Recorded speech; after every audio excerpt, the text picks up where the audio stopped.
Vaelyn, you as well. Yep. And secondarily, so, good evening, ladies, lords, and lasses, and welcome to part 17 of the Rains of Vitrium. Everyone give a big howdy you woo to that. Ha-ho! I was gonna follow in your footsteps to say that, but my body had a visceral reaction. So hello. Wow. Wow. Completely I destroyed will by the join you in sweetest the. character. I will join you in the Oh my Oh, god. well. alliance. Awesome.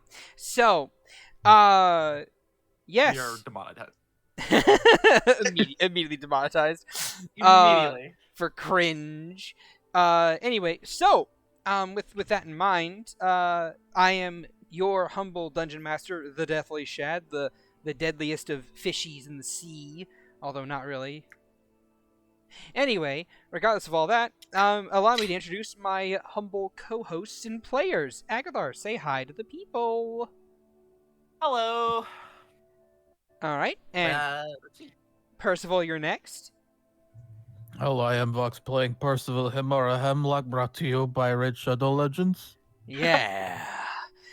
Next up, Rencois or Rencois. Yes. Howdy, all you beautiful people. I am playing Rencois, the group's resident spores druid and parent mom friend of the group. Yes. Soren, say how do you woo to the people indeed. Oi. That's all you get. Wow. Wow. Vaelyn, Man. say hi to people. Hi, I'm in danger. Yes, you are. Yes, you I are. mean, considering what we just got out of, I think that's really all I can muster right now. So, with that in mind, as we pan the camera back into our people, we're going to rewind a little bit and start off at a different point in time. As I give everyone the ray gun recap, when last we left our intrepid heroes, they had just finished defeating the evil enchantress Bethany, or at least a simulacrum of hers, that believed itself to be sentient and alive, but found out quite quickly that it was not the real one when their master failed to arrive and save them from the party. But with that in mind and that knowledge in their heads, the party called out to the Commissar Rivendell, or no, not Commissar, wrong, Commissioner Rivendell, and asked her to meet them at the police station because they were Commissar, comrade. Shush. As Don't turn around. as they realize that there may be a prison escape happening at the exact same time. So, running all the way back, Agathar was the first to arrive, and he bore witness to a mysterious robed figure taking Bethany out of the police station simply by walking. And when he tried to confront them, he was struck with a couple different effects. And now, the party is unable to talk about the Archmages or their entire mission. In fact, any mention of the Archmages simply translates to the Lale Lule Lo. The police station, when Maxwell and Miss Rivendell arrived, had their memories subsequently wiped and warped and distorted to where they forgot the events of the day in general and believed themselves to be in a much happier time, in a much happier place, before they simply went back to going about their day. And so, the party finds themselves in the very precarious situation. They had just dealt with a den of drug lords. They had defeated them all, but how were they to get credit? Well, apparently they didn't need to do much. They just needed to say to the people that there were drug dealers that they took out, and they'll get credit for it. And, well, there was, at the very end, heartbreak, which was sadly missed on the recording, iTwitch, between both Percival and Eloise and Lana and Vaelyn. With I plead the Percival declaring that she Oh, you was dead. Bleed all right. With Percival declaring that she was dead inside, and she was well aware of what her vengeance would do to her, and that she did not care anymore. And that Neatal, being in a relationship with Rencois, was helpful for her, because it made her see that, well, she was being distracted from her true goal. Something that Eloise was saddened by greatly. On the other end, Vaelyn, when prompted to drink the memory that Lana had given him, simply said, "No. Any good memories that we had together are not worth the bad memories that may be dredged up by this one memory." To which Lana took great offense to, snatched the memory back, and then hopped up onto a nearby roof, crying, saddened that one of her best memories that she was willing to sacrifice to Vaelyn to help him was rejected. And that is where I'm going to bring the camera back into focus, as Soren, Neatal, Rencois, and Agathar have all emerged from the police station just in time to see Lana say, "Well, you may not think they are good memories, but you're not going to have mine," before snatching a very familiar vial and hopping onto a roof, cracking the roof tiles itself beneath the weight of her armor in her own form, as she stormed off crying.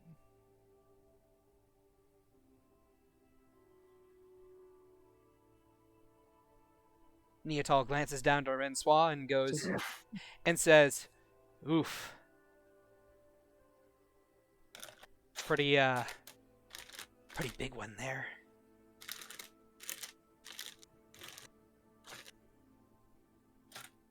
I don't know what's happening.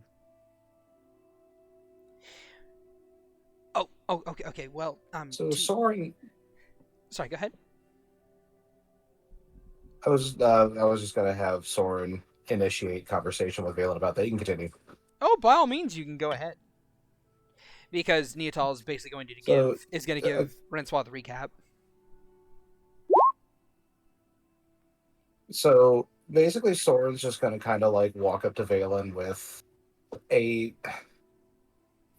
kind of a blank look on his face, and he just goes, and he looks at Vaelyn and just goes, "All right, so what happened?" Honestly, I'm not even sure myself. Are you sure about that? Because it seems like something you would be quite aware of. Probably.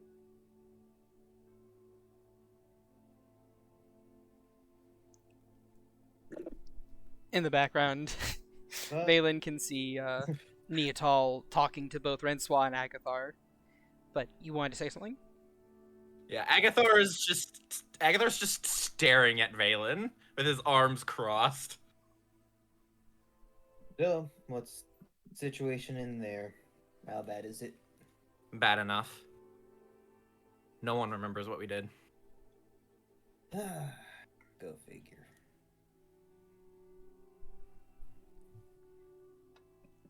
Neatal finishes So, with... what now?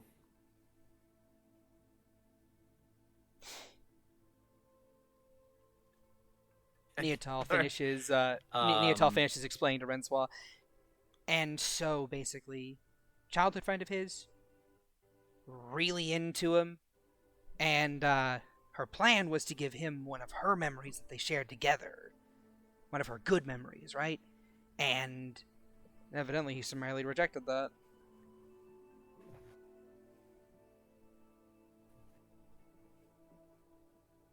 Yeah, well, trying to help a coward is like talking to a wall.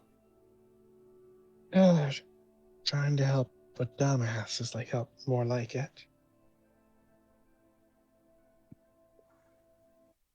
So Soren probably hears that exchange going on, and then he just looks Yeah. at Oh, of course he Vaelyn. does. Then he just looks at Vaelyn and says, it's like he looks at Vaelyn and goes, "Well, you could have just said that instead of I don't know."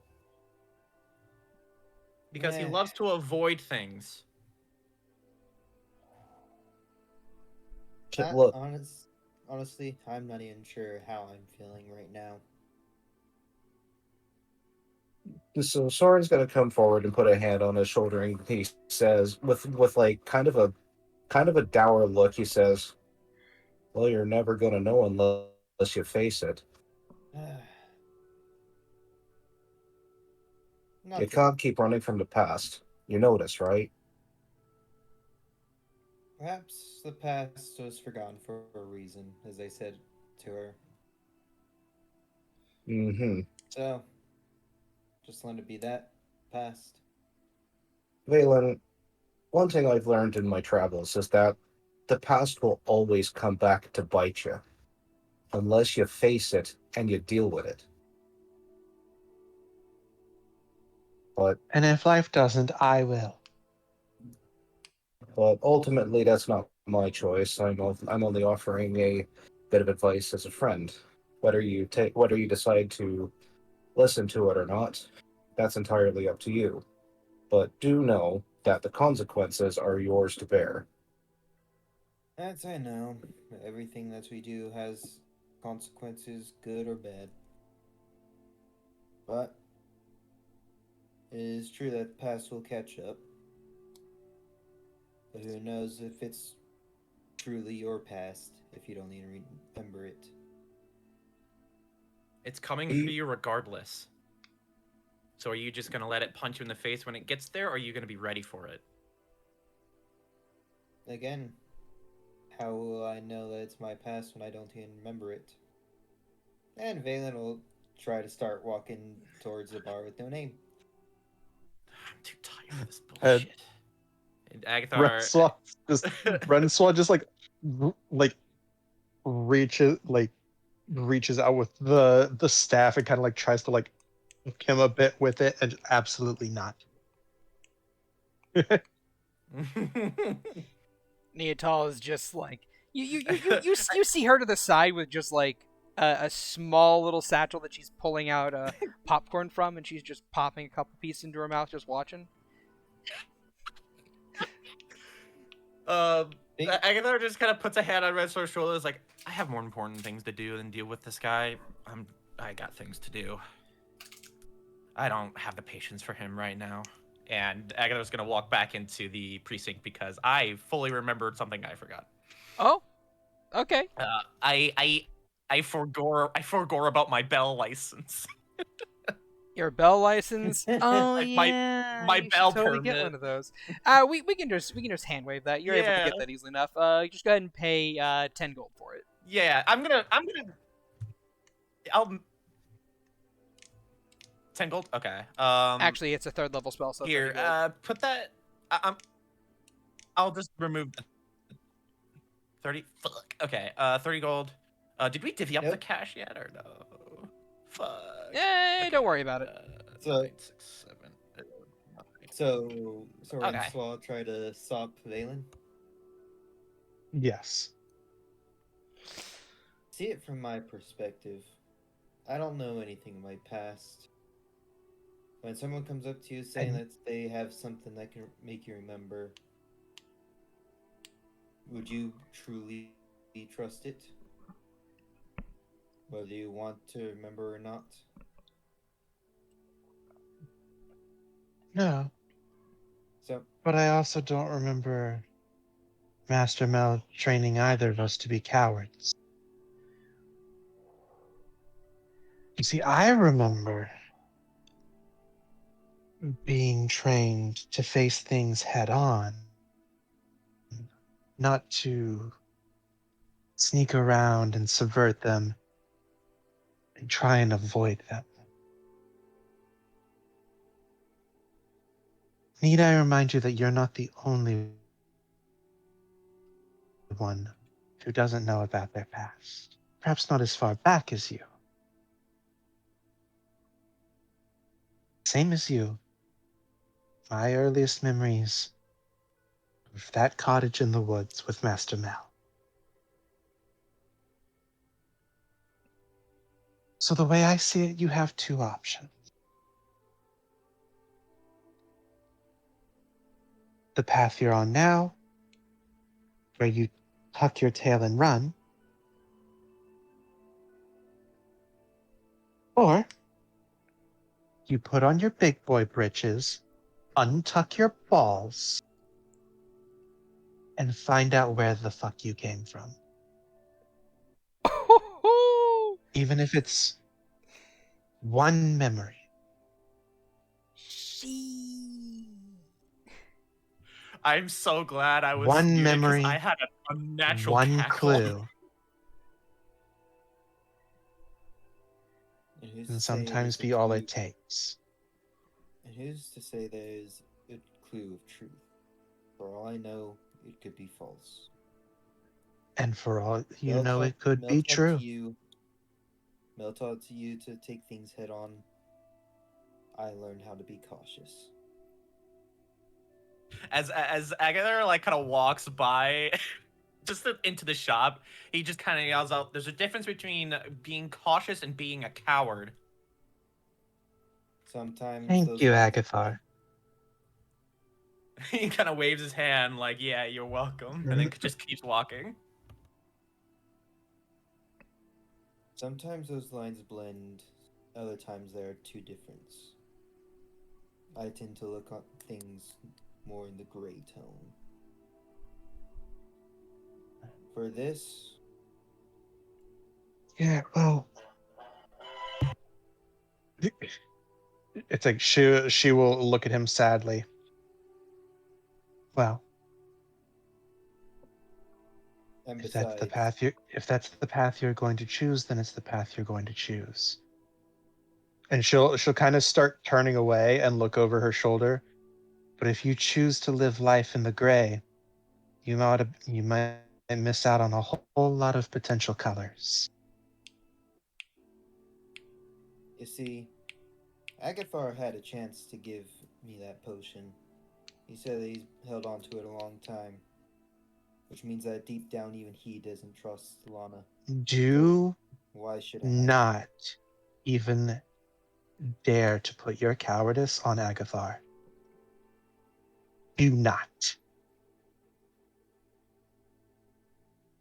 It's not cowardice. I'm just telling the truth that even he couldn't bring himself to fully trust Lana. And Or maybe, think about Rencois this for a just second. turns Bear and with me. walks away in a huff. Think about this for a second. Maybe he wanted you to do it of your own accord. Maybe he did. It's not something he felt he should force on you. Like I literally told him. Like he bloody said. Agathar, Sora you're says. inside. Oh, I'm out. I'm super gone, but that was just me. I will say the whole she reaction was from Neotal in the background, just observing, and as Rencois walks away in a huff, like Neotal walks after her, just like, damn girl, fucking let him have it, shit. Yes, well,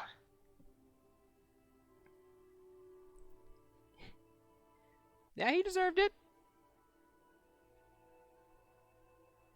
The Pat, sword's still there. The sword is. Sorry. No, go ahead. Vaelyn is.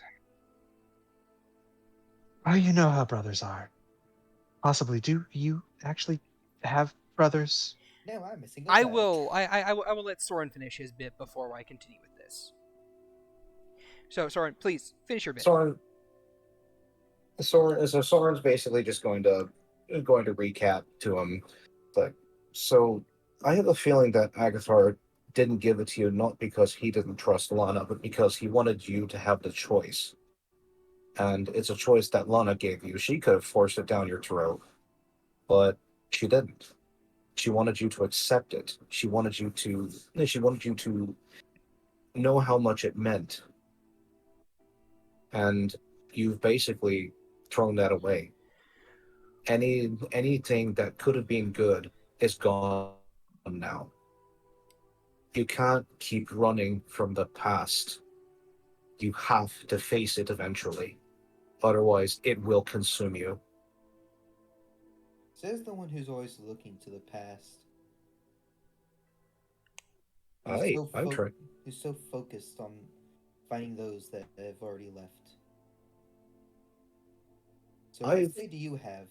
You say that I need to look to the past, while you're stuck in the past.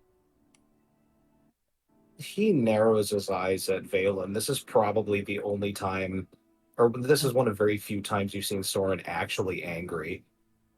And he says, I'm not stuck in the past. I'm trying to learn from it. I'm not trying to stick in there because there are any like absolutely pleasant memories that I don't want to escape from. I've moved on. And yet you're still But you know, facing them. because there are answers I don't have yet. There's a reason that I'm looking for the past. And I believe you should be looking at the past too for the same reasons that I am. And To what learn, reason, to know. and why should I? If memories are gone, then there must be a reason for it. Why should I go towards something that isn't there anymore? He like kind of like noses up towards the roof, like particularly the smash that's in the roof, and says, "There's obviously something there. Otherwise, that wouldn't have happened." Possibly, or maybe not. For all I know, she remembers one thing, and I could remember another. And you can live with that uncertainty. I am fine with that uncertainty. Then you and I are very, very different people. Everyone, And he turns to go to the bar. everyone is different in the end, yet we all die the same.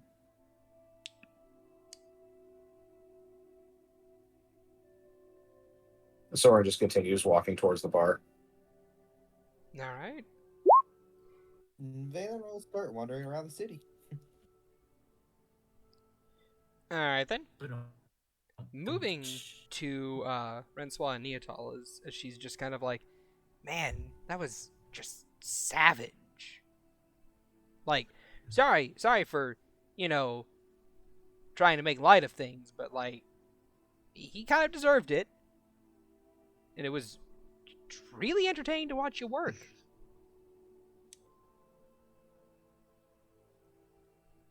My brother has always known a way to get under my skin, whether intentionally or not. Yeah. Must be nice to have siblings at the very least, though.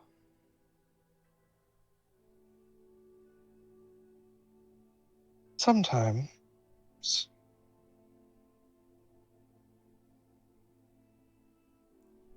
She shrugs.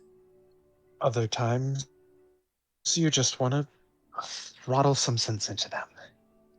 Nah, I get it. I mean, like, I, my family didn't have any kids. They only had me. And, well, I guess they didn't even really want me to begin with.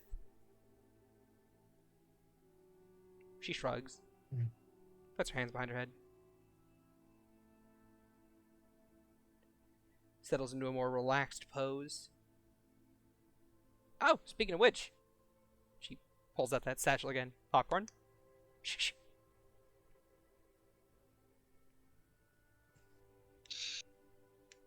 Sure. She'll reach in, take a couple, and pop them in her mouth. They are very buttery and a little bit Sure. salty. Sure, girl. I'd say you've made fairly well for yourself. I guess.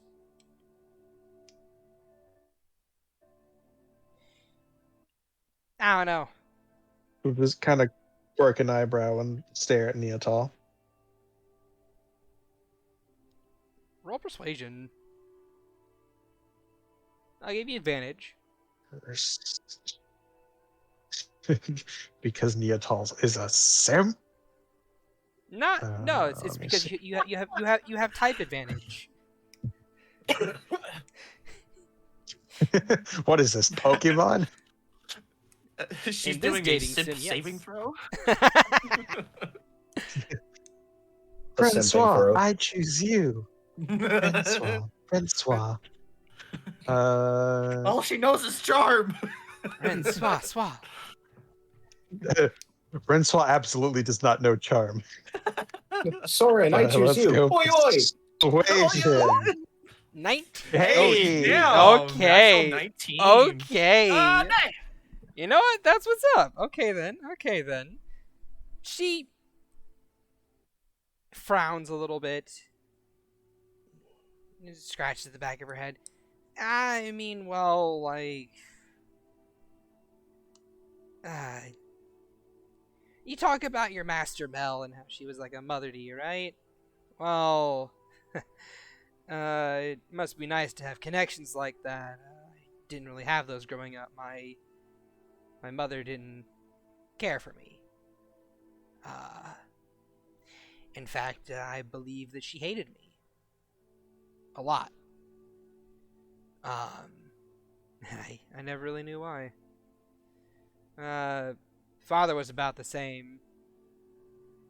Like, they fed me and stuff, and they gave me clothing, but it was more like a begrudging sense of clothing. Like, oh, you're here and you can't take care of yourself. Might as well just throw some clothing at you, even if it's oversized and makes you trip and fall over the place.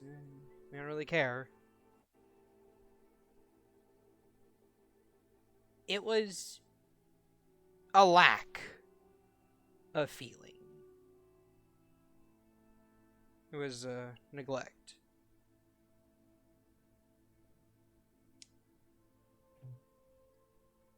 She kind of frowns a bit before...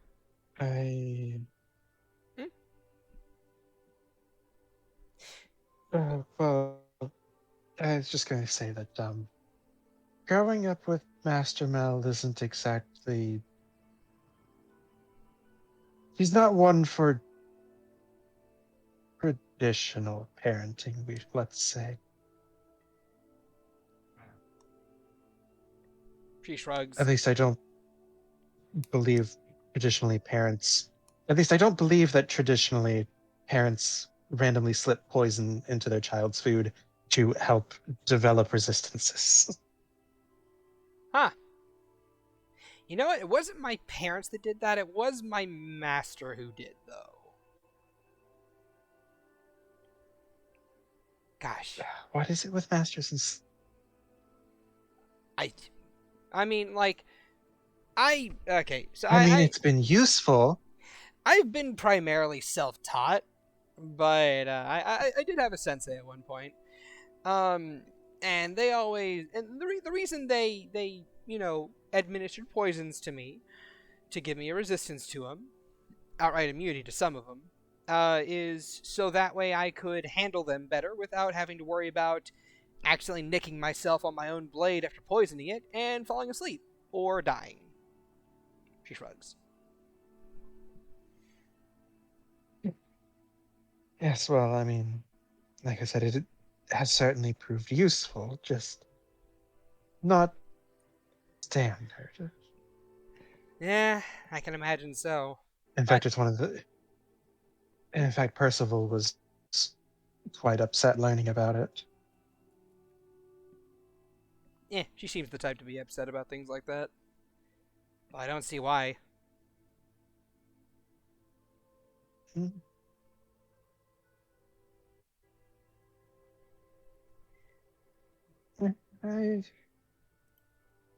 Percival is oddly caring at times. Towards other people or just you?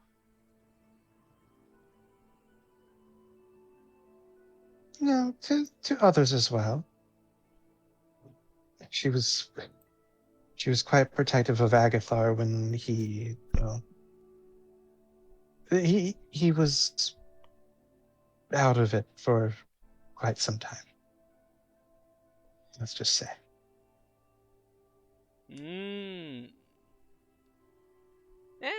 Sounds about right.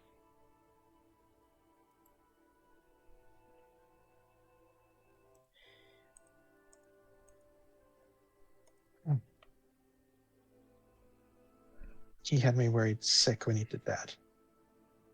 And of course, what did dumbass number 1 do? What did dumbass Fucking number 1 threw a do? hissy fit and ran off into the woods, and we bumped into him nearly 2 weeks later.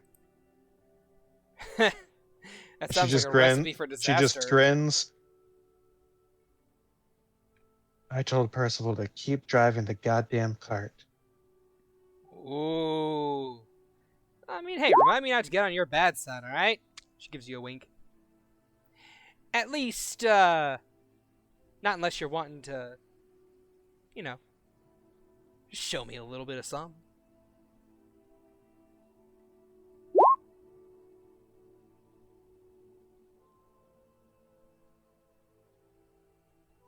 Grin. Like, a little bit of, huh? She pauses and she's like, "Oh yeah, innocent thing. You know what? It's fine. It's cute on you. I'll have to show you something a little bit later." Gives you another wink.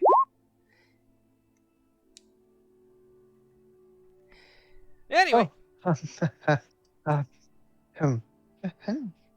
with your permission, yep. of Later. course. Yep. Aw, Yes. Yeah. No. No, it's fine. Yes. you're doing the little stammering blush thing again.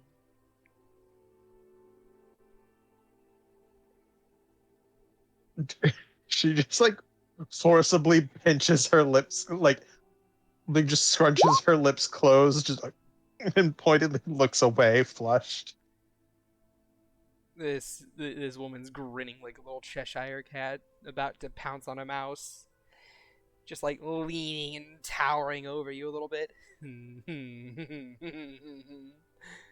Ooh, so cute. I really just want to just snatch you right now. But I'm being a good girl. And I'm going at your pace. Debatable. Debatable? Hold on now. Who saved who earlier today?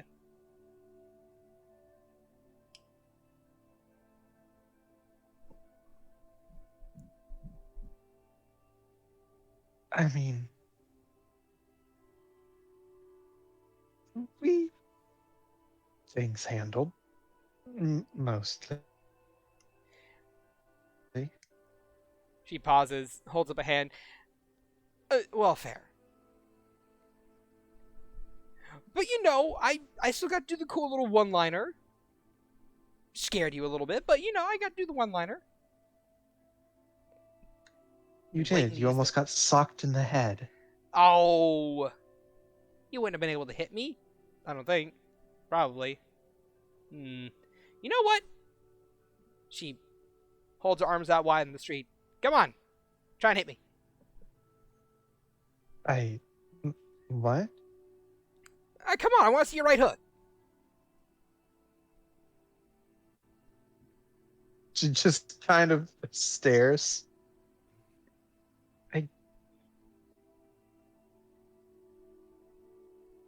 What? Are you serious? Nah, deadly serious.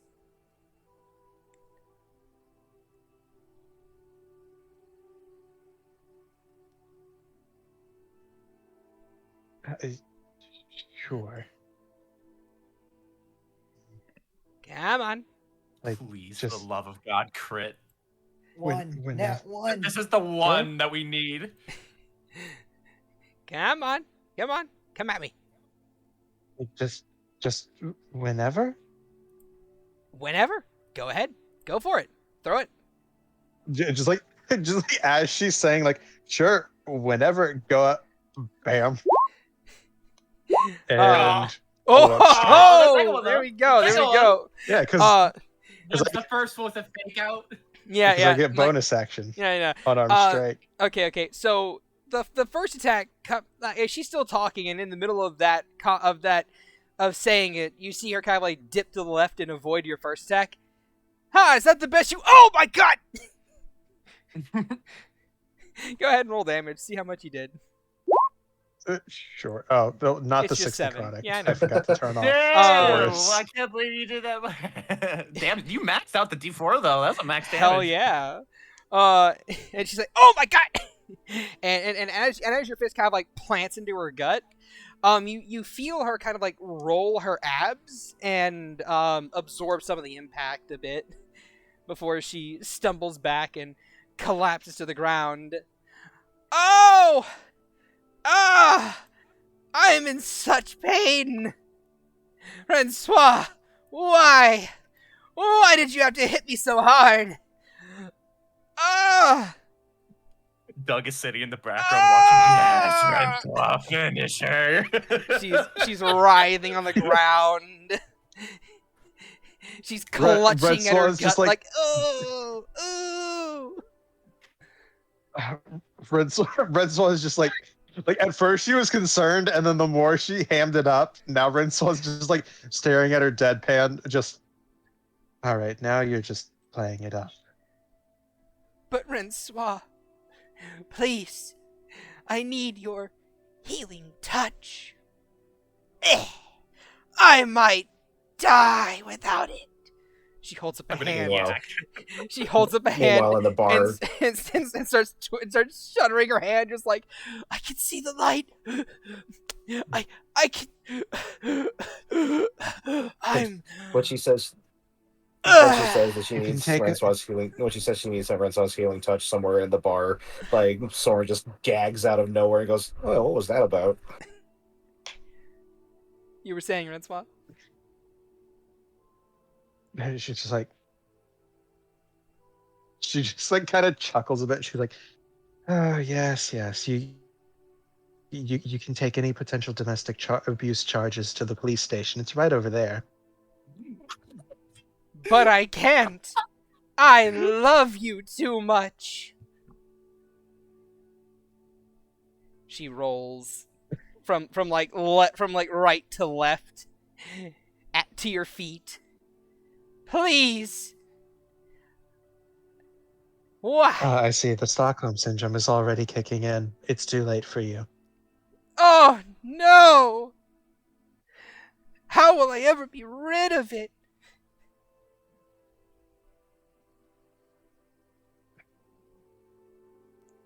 Please. Help You me. are absolutely. She holds up a hand to you. You are absolutely ridiculous. And also, I did not prepare any of my healing spells.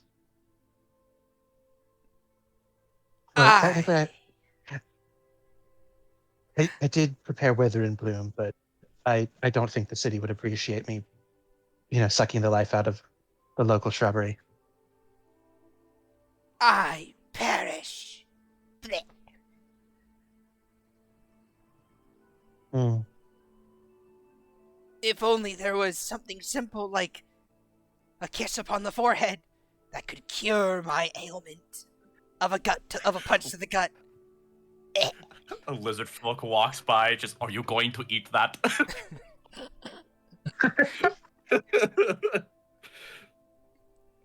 People are just walking by. They're not paying attention to this. They're like, first of all, they don't want to get secondhand cringe, but at the same time, Yeah. they also don't want to embarrass Rencois further. Definitely someone saw this and then turned around and walked away. Like he was like, I'll just take another way. Or Yep, went to the pretty police to report an assault. Nah, it's clear even to commoners. This is nothing. DC 1. Yes. Ugh. Oh, yeah. She's like, a kiss on the forehead. And, like, just at the word kiss, Rensois immediately lights up red. And then just chuckles nervously. Oh my god. Will you stop making a fool of yourself in public if I do? Oh, but you wounded me. You wounded me, and you won't even kiss it, make it better. Ugh. I didn't punch you in the forehead. Oh, would you rather kiss there? Pull. Jesus. Reveals her belly. Suddenly, a newspaper out of nowhere bonks around there. I thought the whole purpose of ninjas was not to draw attention to themselves. Rensois again, like, blushes bright red, like, rushes over, like pulls her shirt back down and, like, quickly leans. Just the fastest forehead smooch in the West. All right. At that she immediately springs back up to her full height. She springs back up to her full height. Oh, I am fully cured and restored. I can do anything now. And you know what? Let's go to the bar and get that drink. Wink. Let's go to the bar before we murder Vaelyn. I got what I wanted. Doesn't about So Like, fucking good. Rensois just is still just a lit and just puffy face. Just like I want you to imagine a absolutely one terrible. frame. You are absolutely terrible. You know that? Oh, I'm terrible. I'm just the worst. I get into your mind, little Rencois. Woo! And then they do little spooky ghost fingers.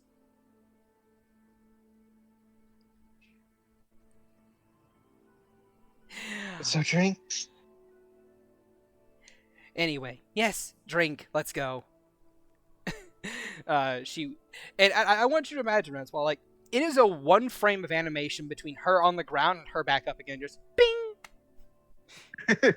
That's how quick it was. Just bing. Okay, I'm awake now. Alright, and the two of you head along off. Meanwhile, Percival, I believe that you have just finished your conversation with Eloise by this point in time. Oh, what? What? I just want to roll for something. How ballsy will Rensois be? Oh. Not ballsy. Okay, proceed. Damn it! Damn you, dice rolls! First of all, what are you doing?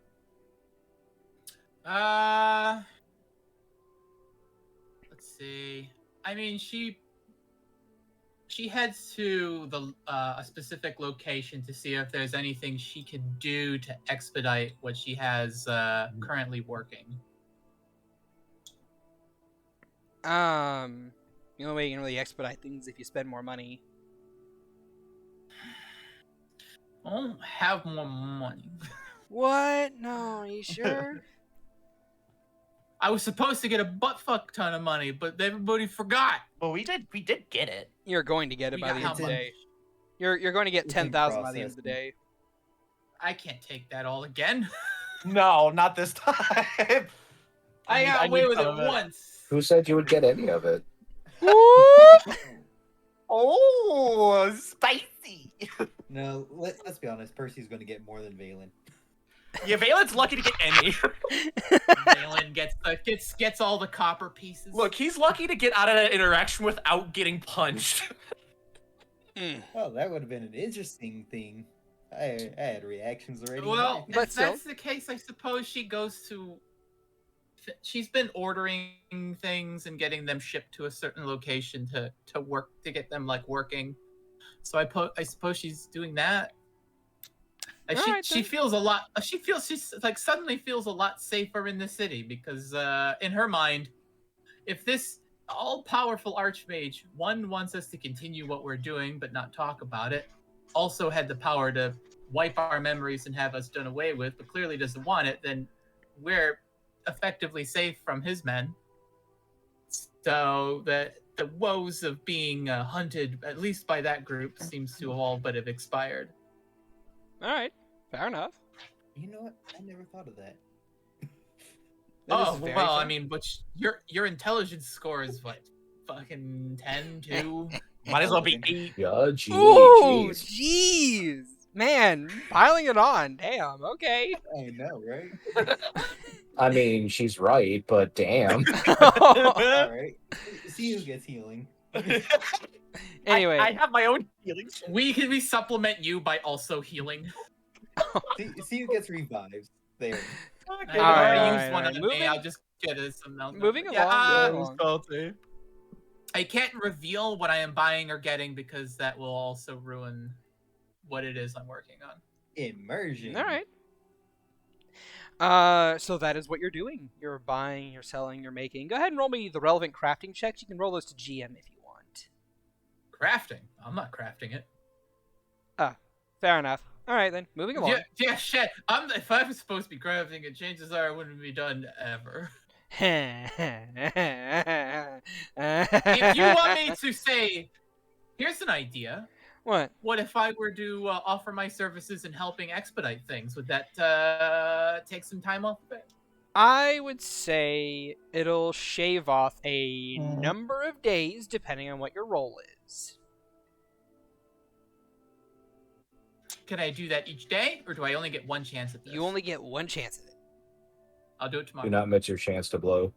What? I'm You gotta do doing it it that. I mean, tomorrow? I'll do it when I have all my portents and lucky. Fuck yeah. What? No, really? Are you? Is that when you're gonna do it? When you can? You How game the dare you system? be the smart one?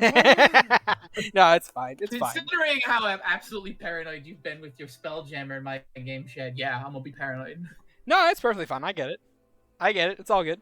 What else can I do? Go to the Is bar. there anyone Have who, some drinks. who Vibe. buys component? I have a component grade Calibrium, and I want to see if anyone will buy it and for what. Oh, they'll buy that for like 10 gold. He just looks at it. This was a trashy present. I asked the person who's offering to buy it for me, what's it good for? Well, the human you're talking to says, well, that there's Calibrium. It's good in Mirzai for making Zimtech and whatnot, but the worth of it there is around about 10 gold. Zimtech? Think of it like magic glyphs and runes and shit, using ores you mine from there. She looks at it, so it's magically conductive. In a way, yeah. Although Calibrium there is, I believe, more conjuration focused. She blinks. I see. Is there literature I can read up on this? Oh, that being Mirzai, they keep it really locked down tight over there. How in the hell are they going to get more people to mine if they don't have any way of knowing what it is they're doing?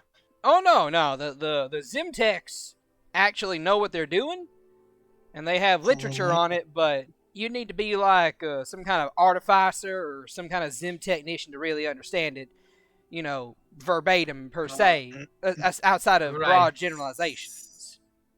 So what I'm understanding is it's proprietary information and they're hoarding technology and magic and money for themselves. Cool. Yep. I'll take the 10 gold and say fuck it. Alright, fair enough. Although, before you do sell it, I will let you know, because I'm a responsible business associate, there is a Zim technician by the name of Regina who works at the bar with no name in Mirzai. They can actually do crafts and stuff with this Zim light, what have you, for adventuring types that find some. So, if and you get enough of it, you could probably ask that person, him, for some stuff. I'll take the gold for now, and if they happen to have a book on the component, what they do, perhaps but otherwise I have little interest in it. If it doesn't have a steady supply or all the information is being hoarded, it doesn't seem like I'll get anywhere fast without spending stupid amounts of money. I get it. I understand it. But them there over in Providence have to keep it down locked because it's their only real major export, if you think about it. Great. Good for them. Anyway, pay you 10 gold for it. Here you go. Yeah. Mm. Sorry I couldn't help you much with it. What's to be done? What is I to be care. done? Almost had the thought this could be useful, but it seems as if that is not the case. And she toddles off. What other crap can I sell? Pleasure doing business with you, miss. Yep.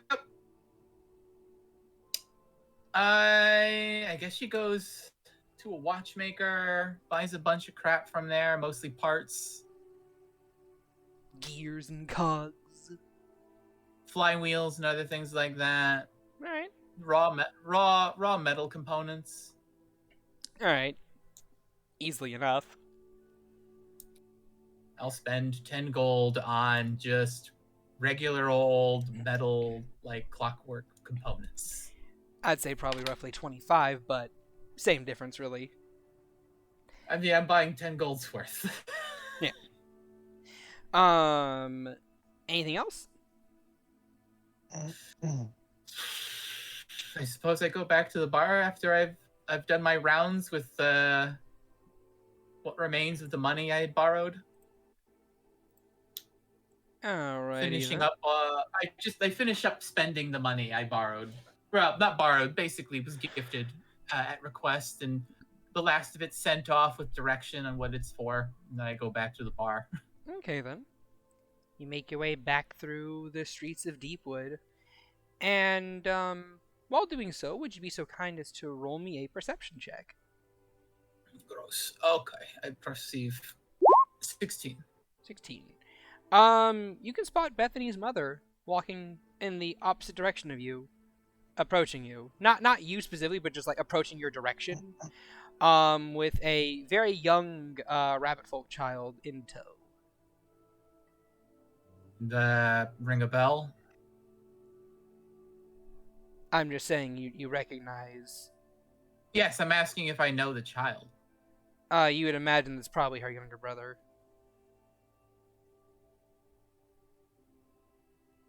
Thinks for a moment. She has bestow curse, but it won't last as long as she'd like it to. She just goes off. Like, doesn't bother her any. If anything, if she wants to remain unblemished at the moment, she's not going to go poking the bear after it's just woken up. All right. Though I do commit the boys and the mother's face to memory. Okay. And that is what you do. You walk by, they walk by. Next up, as you return to the bar with no name, I will say in order, Soren and Vaelyn arrive first. So, what are the two of you doing while you sit there in the bar with no name? We parted ways at the police precinct. Oh, never mind. It's Soren who arrives first. All right, then. Soren, while you are walking, you receive a sending spell.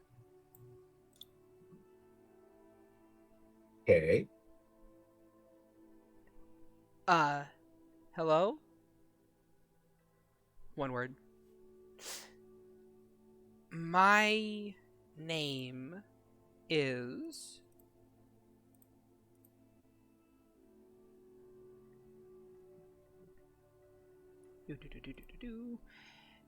Enwyn Shazerwin, and I am your pan flute teacher. I was curious as to when we could meet up and where.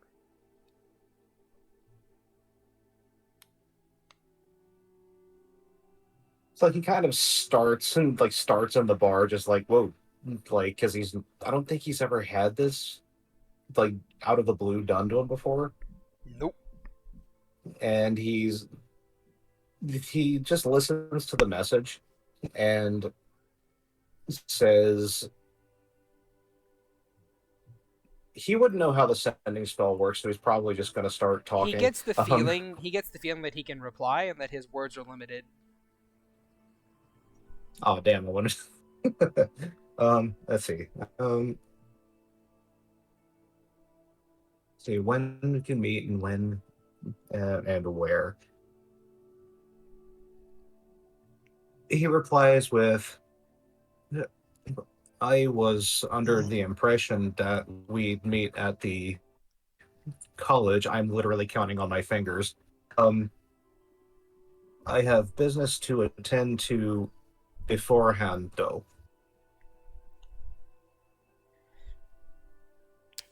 You get another message. Well, I don't mind coming to where you are, assuming you're within a city in Vitrium. Otherwise, I'll have to go by your words.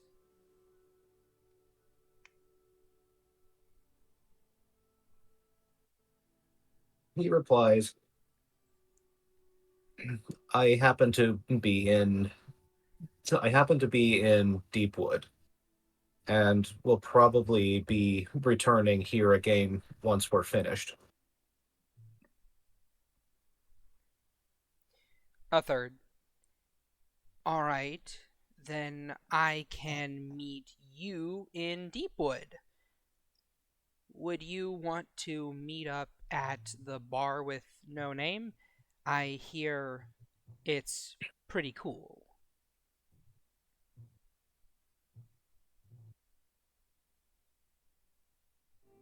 His reply is,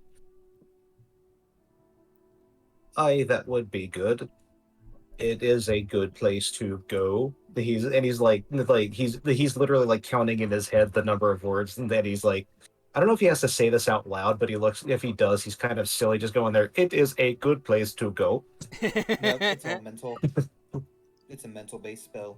It is Okay. all mental, but you can be standing there just kind of like with your fingers in your hands, just like mouthing the words to yourself, just like,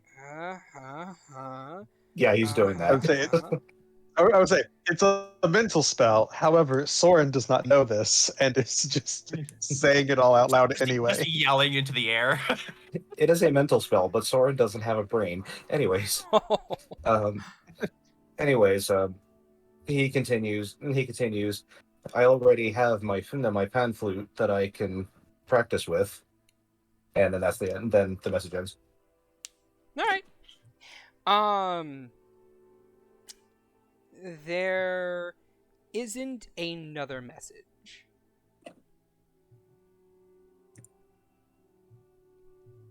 As Soren kind of like sits there and waits for a little bit, but there is no message forthcoming.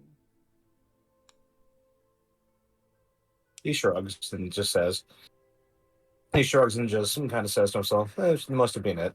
Then he goes to sit down at the bar and order drink All right, and as you do with so, a heavy sigh. sitting across from you is Miss Stacked Benui, Terra Softpaws. Oi! How you doing? Oh, I'm doing fine. How are you doing? You doing all right? I'm doing much better now that I'm under control. Now that I'm under the control of that batch right there. Well, apparently that wasn't the real one. Curse, But- it wasn't. Fucking wizards. I simulacrum from what I heard the others talking about. So I know about him. Swear, couldn't even get the rail one to control me, eh? Oh well. No skin off my bone. Bitch is gone. I figured you would have at least appreciated seeing her go. She just kind of melted into a puddle. It was weird. I saw that. Fucking moonbeam. Pretty powerful spell your friend there cast. Hey, she's very good. Aye, she is. She's not only good at that kind of repertoire, but she also sort of follows along your path as well. You're a monk, right? Aye, I am. Specializing in kicks. I could tell, he says as he rubs his belly. Hey, you're able to take a kick or two. You're right. You're at least worth a drink. Well, you know what they say. That which doesn't kill you only makes you stronger. Aye, you're right about that. Hey, barkeep! Get me an ox. Get me a minotaur punch, and this man here one as well. She turns to you. My treat. He nods his head and says, "Hey, thank you kindly." Aye. So, what brings you here? Aside from saving people from the clutches of an enchantress. Would he? I don't think their mission is all that secret. Oh wait, I'll do that. I mean, you can tell her by going into the puzzle dungeon. What was that? You can tell her by going into the puzzle dungeon. Yeah. He says, "Well, we were actually on our way to do something else, and then just kind of got sidetracked here. But we're going to be going to a puzzle dungeon shortly after our time here, and probably coming back here afterwards." Ah! You going to one of the ones in the forest, or are you going to the one here? The one that the 100 floor puzzle dungeon's like here, right? Yep. Middle of the city. Okay. So, yep, it's the one here. Ah! I see. That's pretty fine. Here, it's a right bastard to get through. That's what I've heard too. But Alright. I trust in my friends. We can get through it. Yeah, here's hoping. At any rate, it's always good to speak warrior to warrior, you know?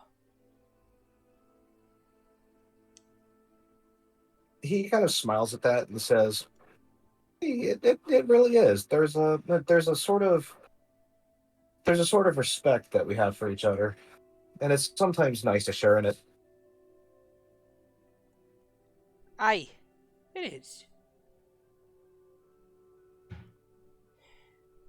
And with that, two glasses are delivered before the two of you that have this ethereal pink drink inside of it with a flame atop of it that seems to kind of like not really burn the liquid away, but it just rests atop it. She takes it, slams it back. And I will roll a thing for her. Okay. He's going to bring it up to his nose and take a whiff of it. Your nose hairs burn a little bit, but it smells fiery. So the bartender basically lit the top of it on fire, right? Yep. Okay. Yeah, he wouldn't bring it close enough to singe any hair. He would just like bring it close enough to just like kind of smell it to see what it is he's dealing with right now. Smells like a drink on fire. I will tell you that much. Not really sure how to describe the smell. Shush. Get that out of here. So he just kind of holds up. He goes, "You just drink it like this, huh? I've never had one of these before." Aye, you take it in one shot, otherwise you'll burn yourself. Well, the bottom's up, and he knocks it back. All right, con save.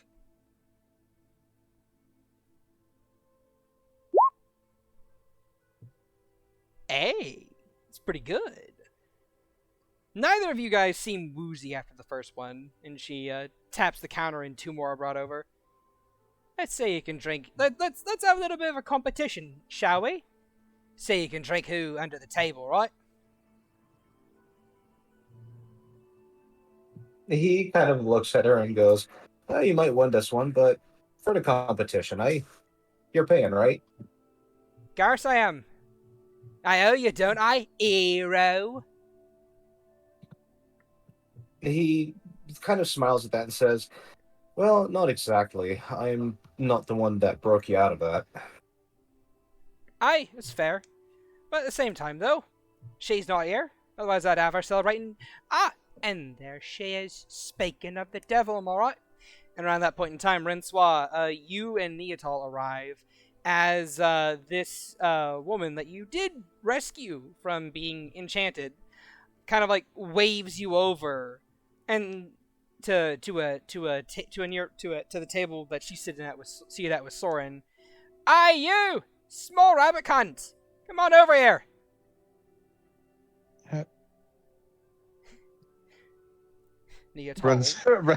Rencois just like what? Points at herself. Neatal looks down at you. Looks down at Rencois. Friend of yours? Aye, you. Big rabbit cunt. She was in the. Oh So yeah, she was under one of the rumors. Oh, okay, yeah, I think I remember seeing her. Hey! Rencois will start making her way over. Alright. You and Neatal both wander over at the same time, and both of you take a seat each. Let's see. Tara scoots over to be on the right of Soren. Are you on the left side of Soren, or are you on the left side of Neatal?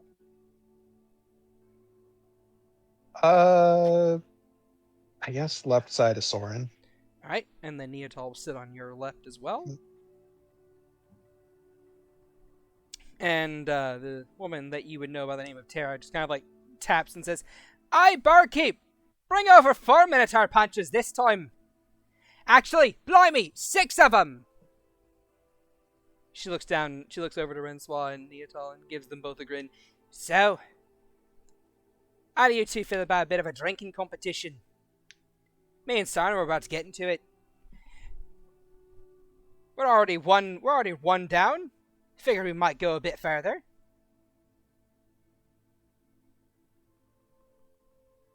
Soren looks over to Rencois with this look on his face like this face like, please help me, I'm going to lose this.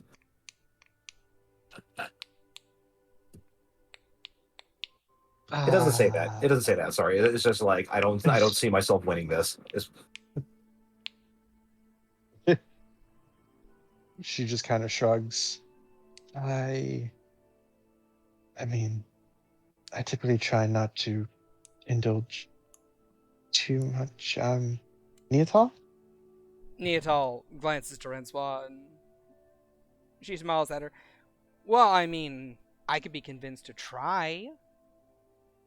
But at the same time, I can understand if you don't want to."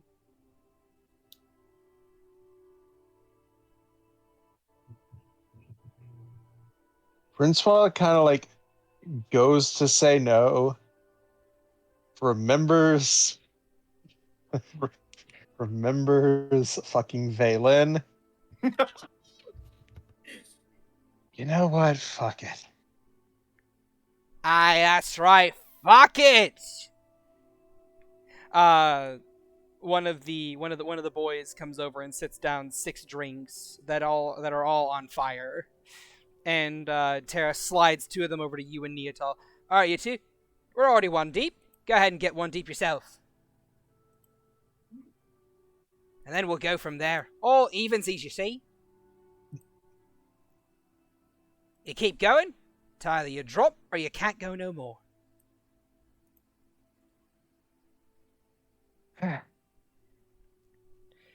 Neatal's gonna take her drink. I mean, Yeah, I think Rencois will grab one. Cheers. Yeah, cheers. Yeah, dink. She will knock hers back. Rencois, go ahead and drink yours as well. Yep. And hey, Rencois, what was that thing that Mel's training offers you? Advantage versus ingested poisons? Believe it should be. Yeah, let me see. Let me Yeah, So, it's read definitely the ingested poison. exact- Da-da-da-da-da. Put it in chat. Uh-huh. On saving throws against ingested poisons. So yes, Yep. you Versus have poisons, advantage yeah. on this con save. Hooray! We have resistance against being alcoholics. Oh, it only means you can drink more. But if Francois keeps on Up there. All listening to right. this bullshit, All right. You and Neotol both down the hatches with yours, and it burns, scorches a little bit, but it's all around a very good drink. Like there's this cooling rush afterwards of liquid, and you shake your head a little bit, just like woo, okay. But it was an all around fairly tasty drink. It tasted sweet, fruity, in addition to the burning heat of both the fire and the alcohol as well. And then you have 2 more drinks pushed in front of you, and all 4 of you now have a drink in front of you. And so I kind of. It's definitely no. It's Definitely strong in it. not a.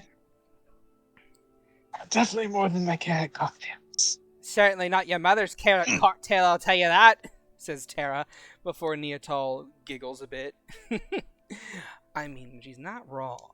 But at the same time, I think I kind of prefer these to the carrots. Right, Rencois? I think I prefer my carrot cocktails, but.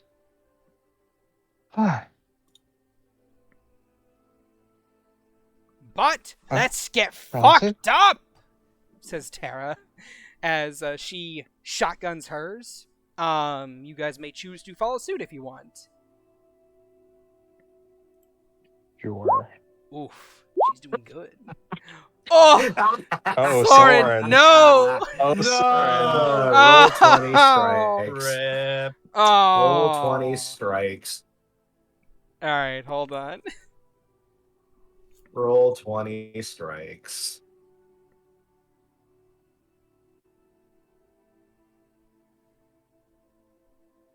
God fucking damn it.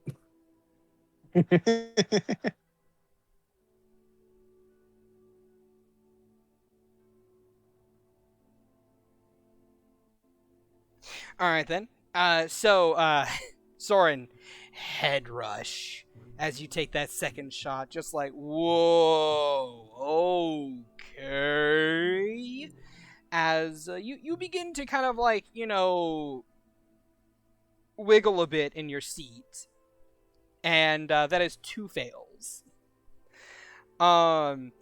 So the way this drinking competition is gonna work is the DC starts off at a hidden point, and then it goes up each time you guys imbibe. You have 3 failures before you're knocked out entirely, and that's it. Just be the first to not collect 3. Just be the last person to collect 3 failures, and you're good. So, Soren, you're not out right now, but that counts as 2 failures. So these are drunk saves then. Yes, they are. Because 2 shots, no matter how alcoholic they were, are not exactly going to completely fuck you up, but 3 or more certainly will after a little while.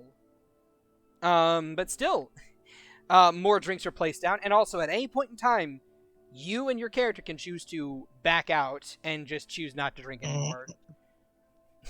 As Neotol and Rencois, the 2 of you and Tara, all 3 managed to down the hatch with yours without getting that same head rush feeling, as 4 more drinks are placed in front of each of you. And I will say, the second one does taste a little bit better and a lot less fiery than the first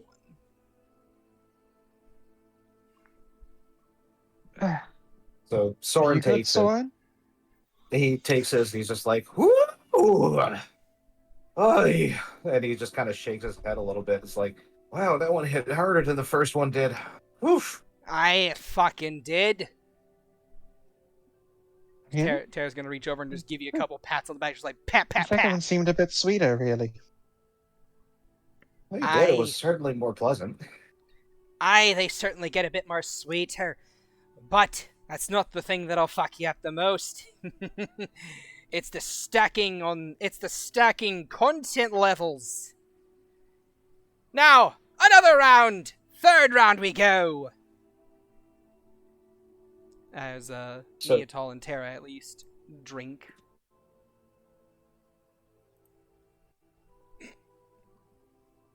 So before Soren takes the next one, he kind of takes a deep breath with his eyes closed, and he puts his hands together, and then he rotates and inverts them so that they're like kind of like touching his the insides of his forearms, and then links the pinky and the ring fingers of each together in this meditative pose that he's taken before. And he takes a few deep breaths and utters his mantra, balance in all things, but it's a little bit less coherent than it usually is at this point.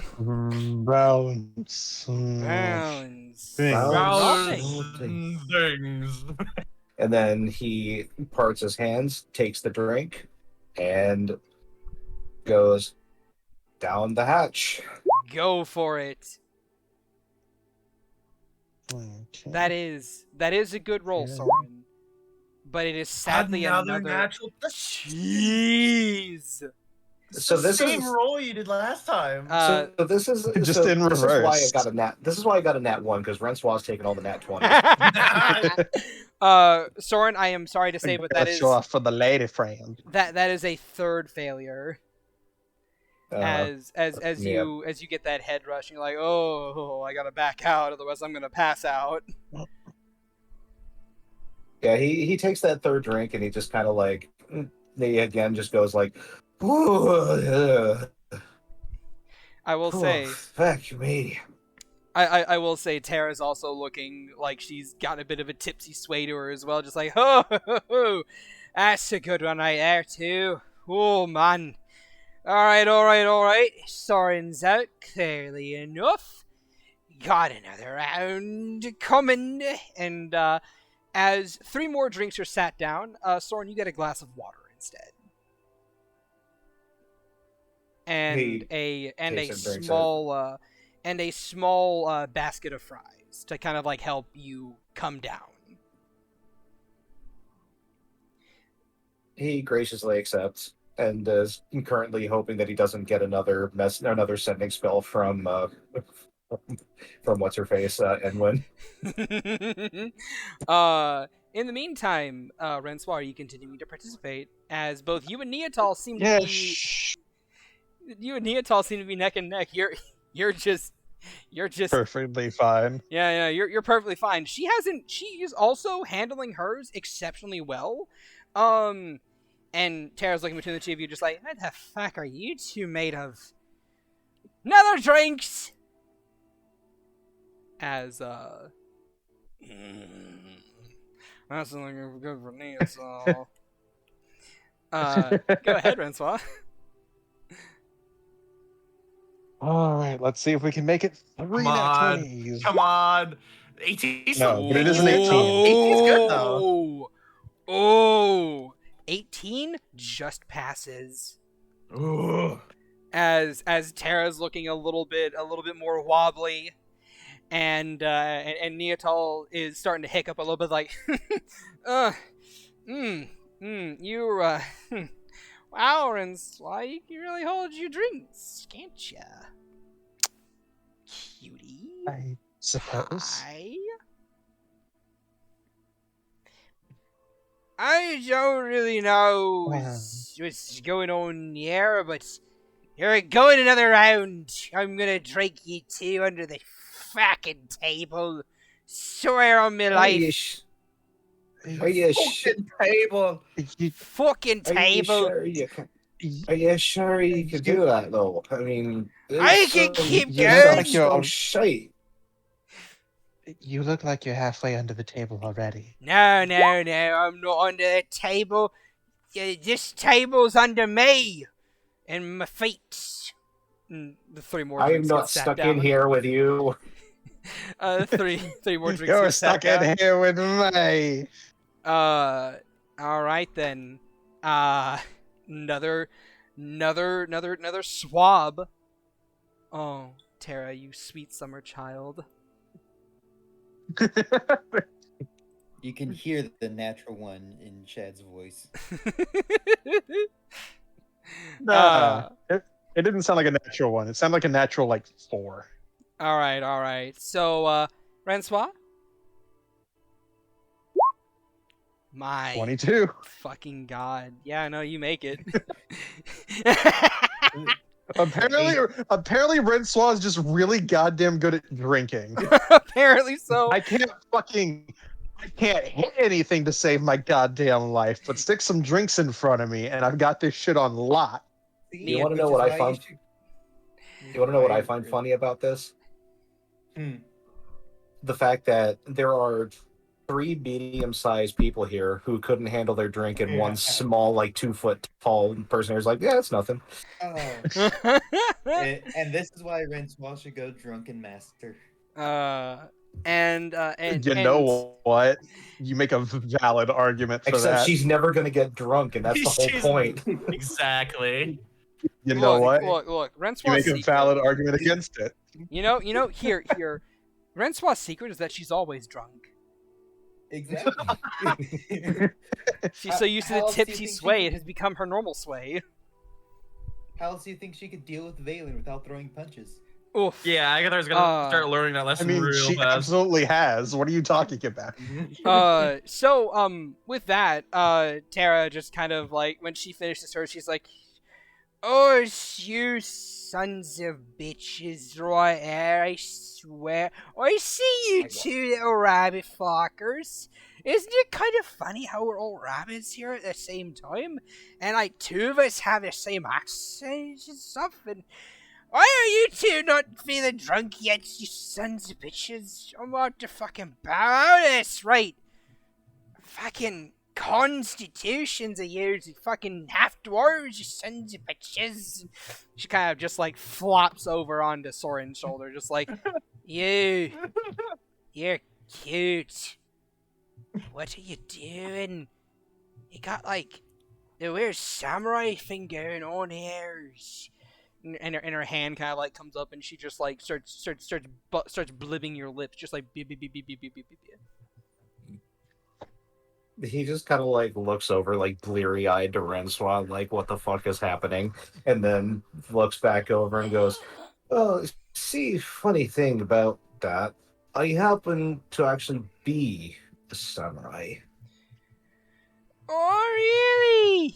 Mr. Samurai, it's a funny word you got there. And around this point in time, 2 more drinks are delivered to Rencois and Neatal. Neatal looks over to Rencois, and she's like, "You know, I'm feeling pretty good, but not drunk in the slightest."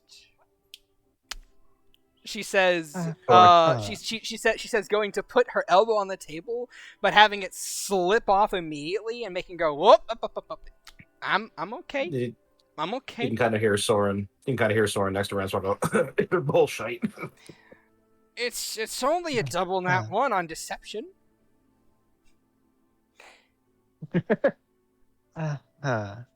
Yes, I So could. then, you're good for more drink. Oh yeah, I'm the best at drinks. I can keep going as long as you can. She'll pick up her glass. She'll pick up her glass Nothing. too. Yes. Yep. I'm gonna do it. She drinks as well. Knock them back.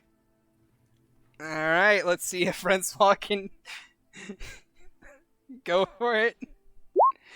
Oh, 17. I think There I finally is- failed. There is your first failure, but it is Neatal's third, as she just kind of as you finally feel the weight of all this alcohol in your tiny little body.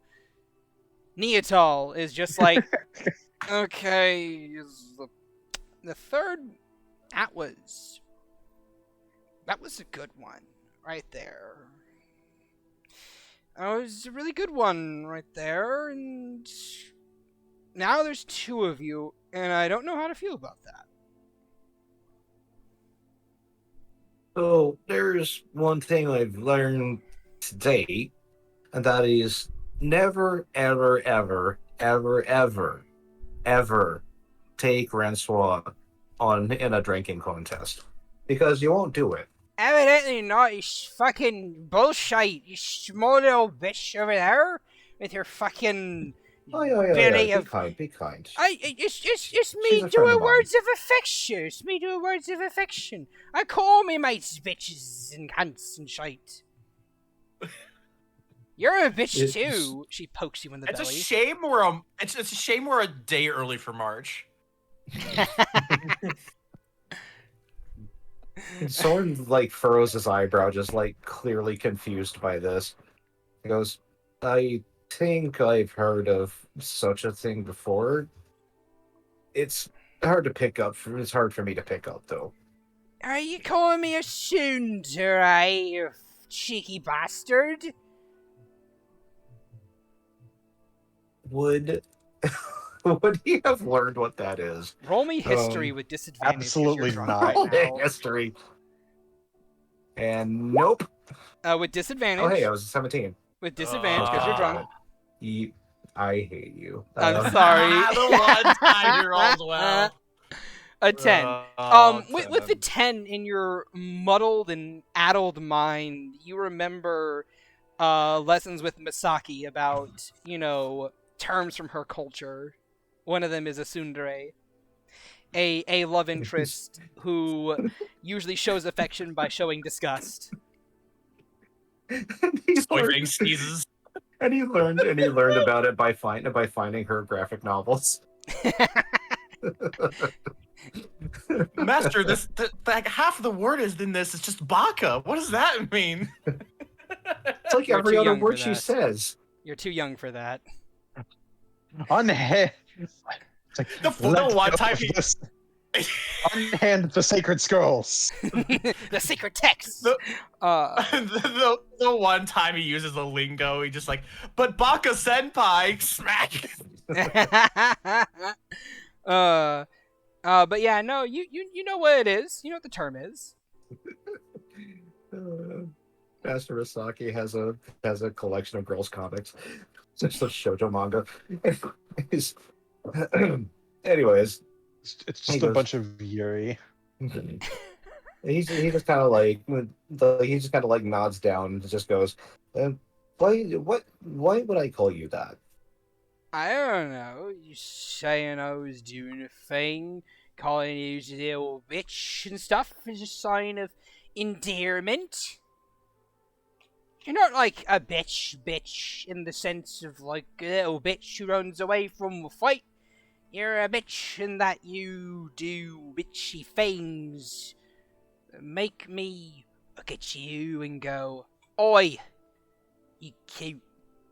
But at the same time, make me go, oi, what are you doing? I don't even know what I'm saying anymore. I'm gonna close my mouth now. No, neither do I. There's As one Rencois kind of like rustles in the atoll a bit. It's like, oh, okay, let's Yeah. get you upstairs to your room. Me? Oh, taking me to my room already now, are you? Honey bunny? I will gladly She just accept an rushes red- escort to my room. Not.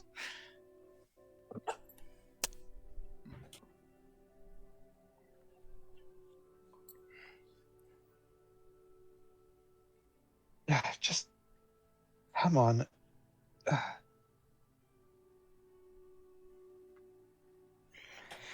Alright, alright. You are absolutely plastered. I'm just a little bit plastered, but it's okay.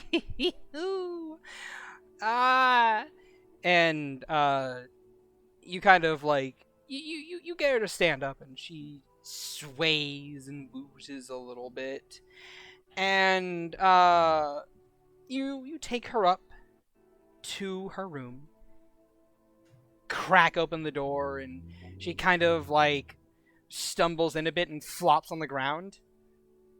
Aaron Swat, Come. why are you taller than me all of a sudden? Because you're on the floor. Oh no, I'm not. I'm Sure. standing. You can see my little feet touching the ground. And she starts shuffling her feet along the ground, wiggling forward like a worm. You are a mess. Come here. And she's Alright. going to attempt to like heft her up and into the bed. Alright. I'm sure this will go fantastically. I have so much Roll me athletics. athletic. I will give you advantage because Neotal will help. Okay. Oh, actually. Yeah, no. You lift her up and flop her onto the bed. And she's like, "Hi, thank you, Rencois." And she kind of like reaches out and takes a hold of your outfit and kind of like tries to pull you up if you allow.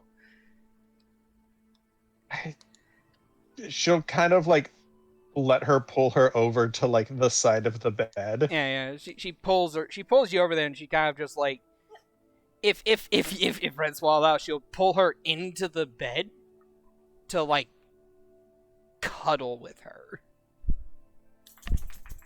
Let's roll for this. It's not going to be very hard to fight against her. She has no strength. Also, she's drunk.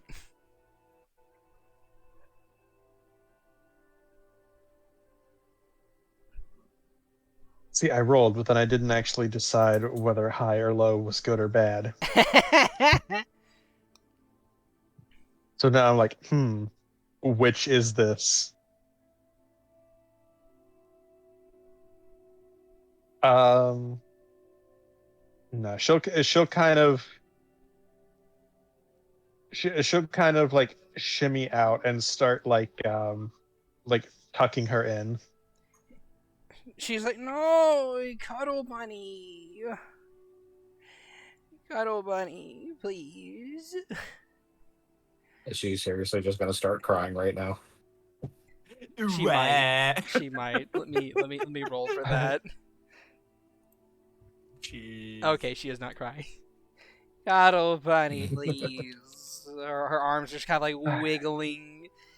Cuddle bunny. She's just doing like the grabby fingers. Yes. Just, like arms out.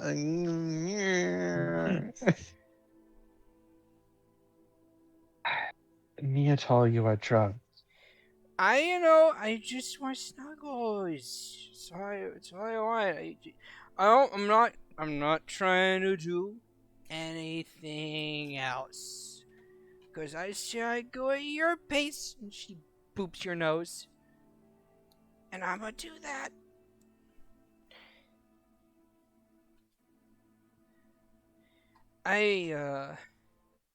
Oh. Rencois will just kind of like look around. I mean, the door is shut. And just kind of. This is stupid. This is stupid. Stupid idea. Okay. Fine. Yay! Cuddle bunny! She will semi-reluctantly heft herself into the bed. Immediately squooshed against her chest. Just like squeeze. And she just kind of like nuzzles against you, like, you're so soft. So small and cute and tiny. Yes. This is nice. Yes, those things. Hey, like, Rencois, like, what do you think about Percival?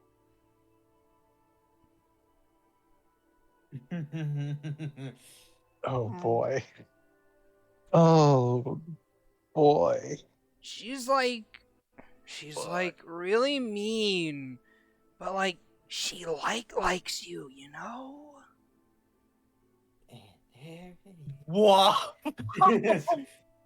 Rencois kind of like she starts to go to defend Percy, and then she says that, and she just pauses.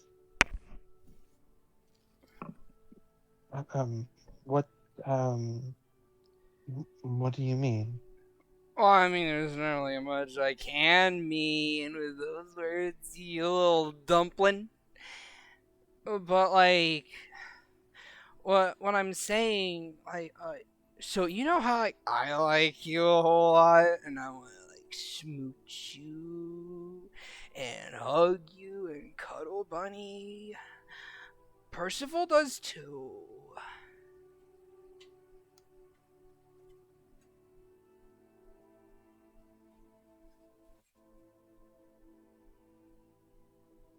Rencois is just kind of ramrod stiff, like eyes wide, doing the like you know the rabbit thing, like the fight or flight Yep. thing, and their nose just starts twitching like crazy. Yeah. Yeah, that's Rencois right now. Neotal's too drunk to notice. She's just nuzzling. I mean, like, she's pretty cute too. You know, if it wasn't for like how mean she is. But like, I was. Oh man.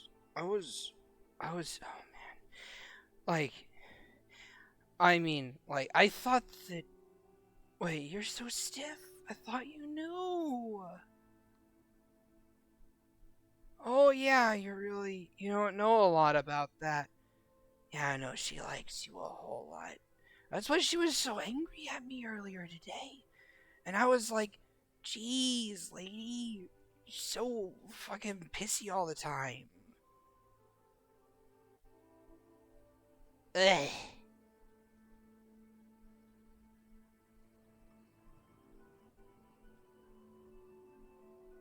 Pretty much no reaction from Rencois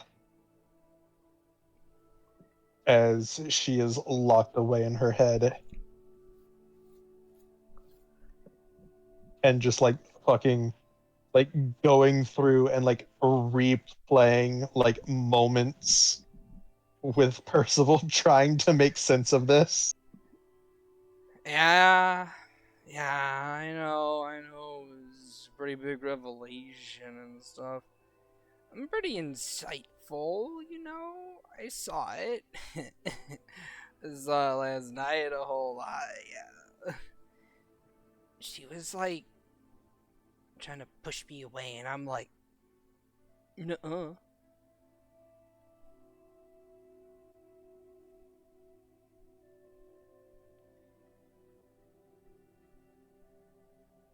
I need to go. And she will try and bolt out of the bed. What? No, don't go. Rencois. Like it's easy to detangle yourself from her and slip out, but you can kind of like hear sleepy drunk whines as you do leave the room and shut the door behind you. Sorry, sorry. I just I I need to think. Sorry, Is it because I'm drunk? but she's gone. Oh. And just immediately turns and like she just goes straight to her room, close, bolt. All right. In the meantime, Vaelyn, what are you doing this whole time? Wandering around while your friends Being get a drunk. disappointment. Damn. Honestly, I'm not sure what Vaelyn would be doing. Just wandering the streets. Just thinking. Moseying about. Yeah.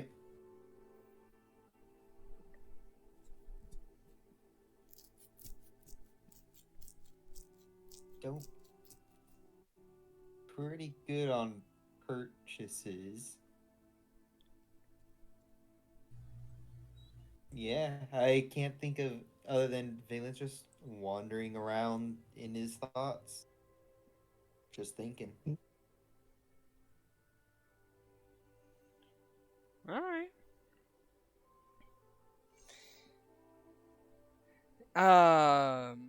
Okay. As you wander the streets of Vitrium, you see that the place around you is slowly getting a lot less crowded. More people are going home for the night as the sun slowly dips down behind the horizon. And as it goes from daytime to twilight, roll me a religion check. Where the fuck? There you go. Huh. Neat. Okay. Wow. Very For once, he's actually insightful about something. So, Just not about his own actions. as you stare up into the sky and you see the pinks and orangish hues paint along the horizon, the sun slowly dipping down behind the horizon as the world goes from brilliant and shining to orange and yellows, and then eventually purples and blues, and then darkness. And as you continue to look and you stare, you feel something in your heart. And you feel that this is probably the best time to meditate in prayer. But the question is, do you do so?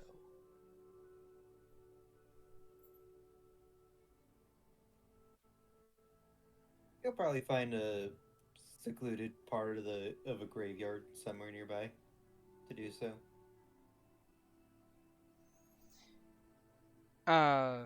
Sorry, what? Vaelyn will probably find his way to one of the more secluded graveyards in the city and just meditate. Mhm. Not really meditate, just lean up against a random tree that's in the graveyard. Alright then.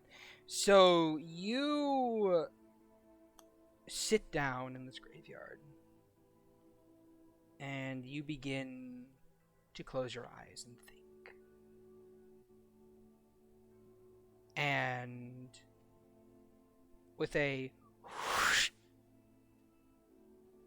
you're once again in that dark, pitch black room.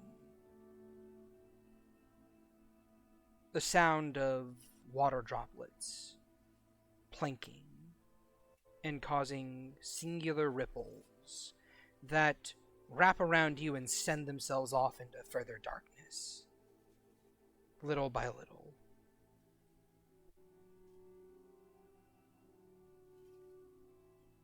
And as you look around, above you is that strange bird creature once again, staring down, looking at you.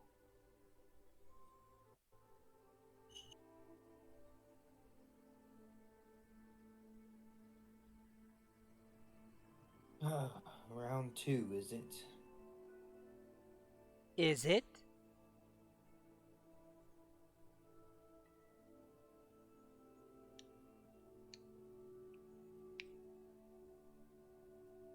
It stares at you. Hmm.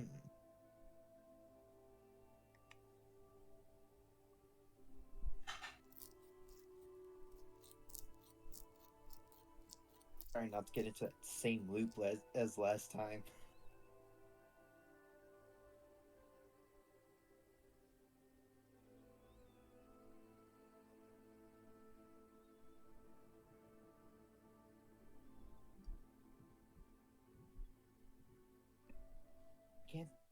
I can't think of anything. What the hell?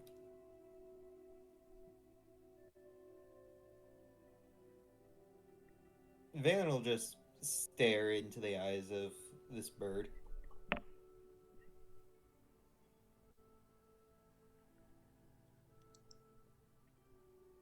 It stares back.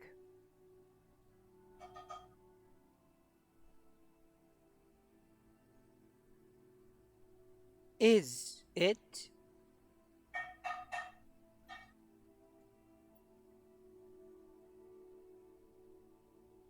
Is it what? Again, you're just going to be repeating. What it And is. It is what it is. like last time, make no sense at all. No sense? Last time, sense.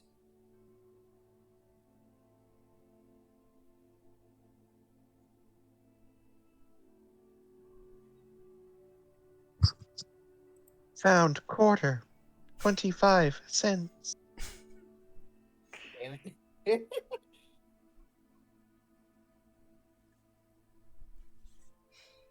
Vaelyn, this is your second encounter with this entity. Please roll me an intelligence check.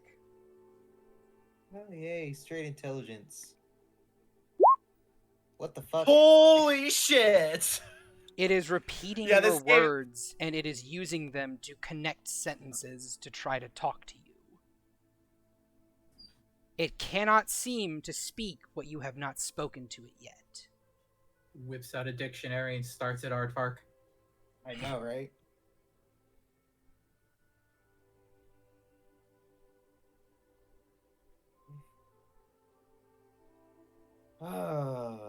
Kenku logic. Gonna interesting. Kenku logic. Is it?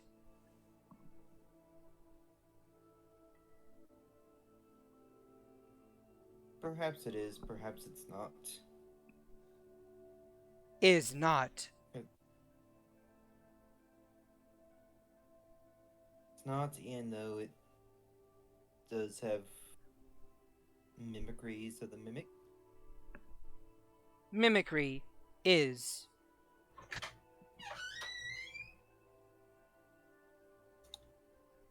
Is not mimicry.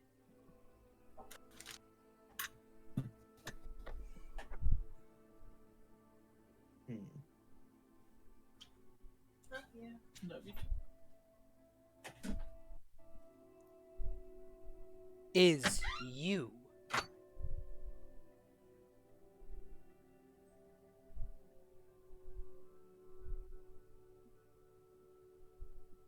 How's it me? Are you an echo of myself or not? Or something else? Perhaps. Perhaps something else. Perhaps is not something else. Perhaps is you.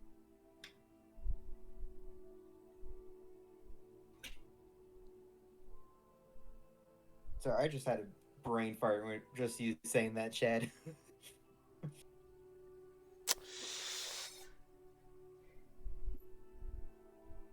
No sense.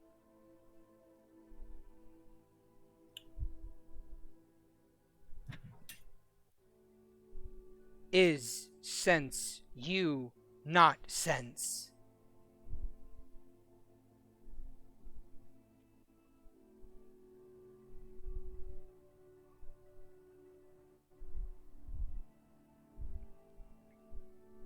Me, but not me. But you're also not something else.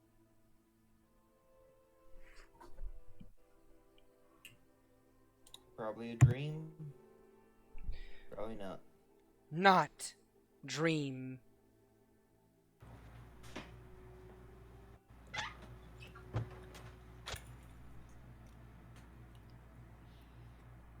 Yeah, I got nothing. You sense a sigh throughout the room. A mimicry of a sigh of disappointment. I've been getting that a lot lately today. I was about to say, so we're not the only ones. Yeah, I literally had that thought too. It's not my fault you don't know how to speak straight. Is your fault. You not speak.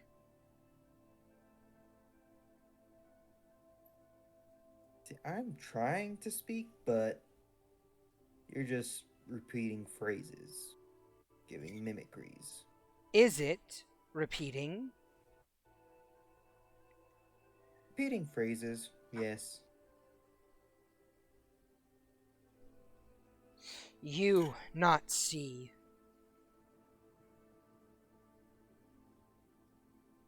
Been told that a lot today also. More recently.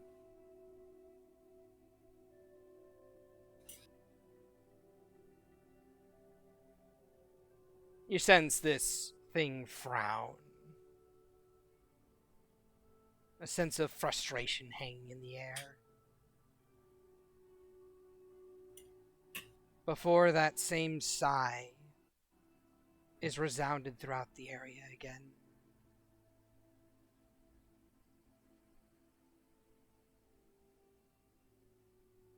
You dream. And with that, you are out. You're back in the graveyard again.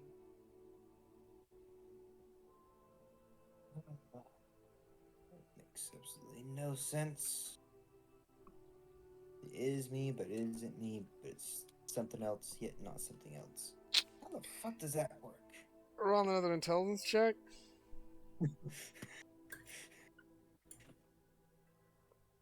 Nope.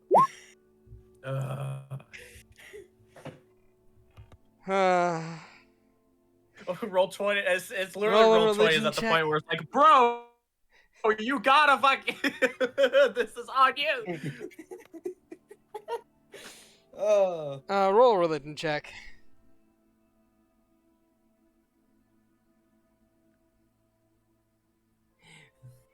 Maybe you just saw didn't. it.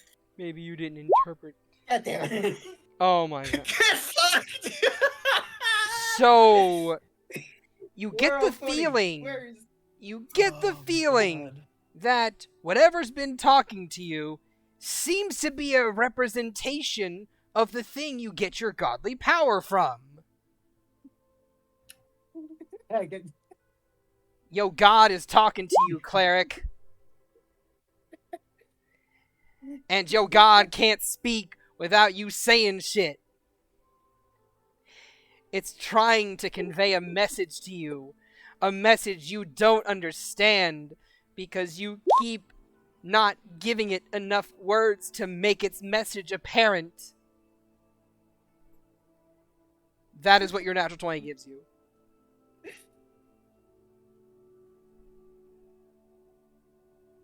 See, I'm not a big fan of talking.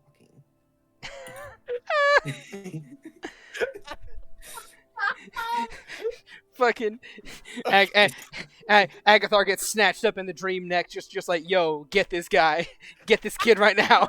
I can't handle him anymore. I'm trying. It's like Agatha gets pulled into a dream with the same creature, and the creature just like looks him in the face, and says, "Can you believe that asshole?" Look, if you can make him understand, how the hell am I supposed to? I'm having a bruh moment. I'm having a bruh moment. By the 9, I'm tweaking. Hey, let's not forget, it can't speak, so it's probably just gonna look at Agathar, look at an image of Vaelyn, Back to Agathar. And Back to then Vaelyn. and then Agatha's gonna go, "Oh, brother!" and This the guy stinks. and the entity's gonna repeat, "Oh, brother, yeah!" Just with the same frustration. It's like I just imagine that this creature is just gonna be like, it's gonna pull out a picture of Vaelyn, and then it's gonna flip it like a flip book, and it's just gonna have a picture of Dick Butt. It's just next time he shows up in that vision, it's just gonna have a chalkboard that Bird is just gonna write "you motherfucker" on the chalkboard. uh, No, it's And- gonna play Hangman. That's what it's gonna do. yeah, It's exactly. oh god. Oh Jesus! I don't have enough time in session for Hangman with Vaelyn. Ain't nobody got time for that. Anyway, next up, Agathar. It's just gonna start talking with Doug. Yeah, Doug's just So with that, Agathar, what is Agathar up to? I know what he was doing, but could you tell the audience what he was doing? Come on. yeah. So he went out after that whole situation went down. He went out to pick up some supplies because he's got an idea for his date with Soy Fang. Instead of taking them to like a really nice restaurant or something, he remembered something that she told him that meant a lot to her, and so he's going to try to kind of maybe lean on that little event where it's better to do something for them than to take them somewhere. So he went out to pick up some picnic supplies, a scroll of featherfall, don't worry about it, and just a cutlet and like some wine and all that. And I think after picking up I just love to imagine that he's like picking up the wine, and then just as like mid-speak, the hour on his armor goes up, and so it literally just and all of the armor just falls loudly onto the ground. And after cleaning up that mess, he just kind of took a bit of a walk just to kind of cool down from the rough morning of the fight, and then Vaelyn pushing all of his buttons. And so I think he just kind of took a walk just to cool off. And after really the only thing he wanted to accomplish was just to get that stuff. And so I think after a while, after cooling off, I think he goes back to the bar with their name. Yeah, because because it's getting dark out, so he's just gonna head back to the bar. Probably the last person to show up. All right then. Since you're the last person to show up, Percival, Bobby. What's she? Hello. What's she doing? All right. Where's she at? She's returned to the bar. Oh, And she's you can see. You can currently see Soren and Tara both kind of like drunkenly, talking to each other. is that right? I walk up to Soren. And I Soren. Oh, look, Hey, it's the green lady. Cute. wait, this is Percival. She's a good friend of mine. At least I think she is. Percival. Where's your purse, Percival? On my back. Like you'll end up by the end of the night. I don't think you can carry me. You're too small for that. I don't believe I'll need to carry you to see you fall on your back. Soren, question, if you don't mind. Yeah, it depends, but go ahead and ask, he says with a drunken smile. Your name, at least the first of it, that is your name, yes? I know the Wonderwind is a pseudonym you added yourself. My foster parents always referred to me as Soren, so I think that was really the only name they could utter in the tribe. Right. Okay. That was all I really wanted. And she looks him up and down. Shout for me if you need help getting to your room or remembering where it is. I'll help him to his room, alright there. Hey, Percival, you want a drink or two? We've been having a competition here, and that little bunny I think you've had enough. That little Rencois drank us both under the table. She's so small though, tiny little bean. But still, she drinks like a fucking horse. She's a druid. It comes with the nature. I don't believe that in the slightest. I know druids. I drank under the table. I know druids. I drank under the table. Yes, well, they were not spore druids, and they were likely not the sort that deal with fermentation. Fair point. Oi, Percival, you were with this guy here and this bloke and saving people, right? In a way. She's just gonna reach over and try and put a hand on like your arm or shoulder and just kind of like pat you a couple times. Steps back to not be touched. I'd prefer it if you didn't. Her arm put flops your on the table. on me.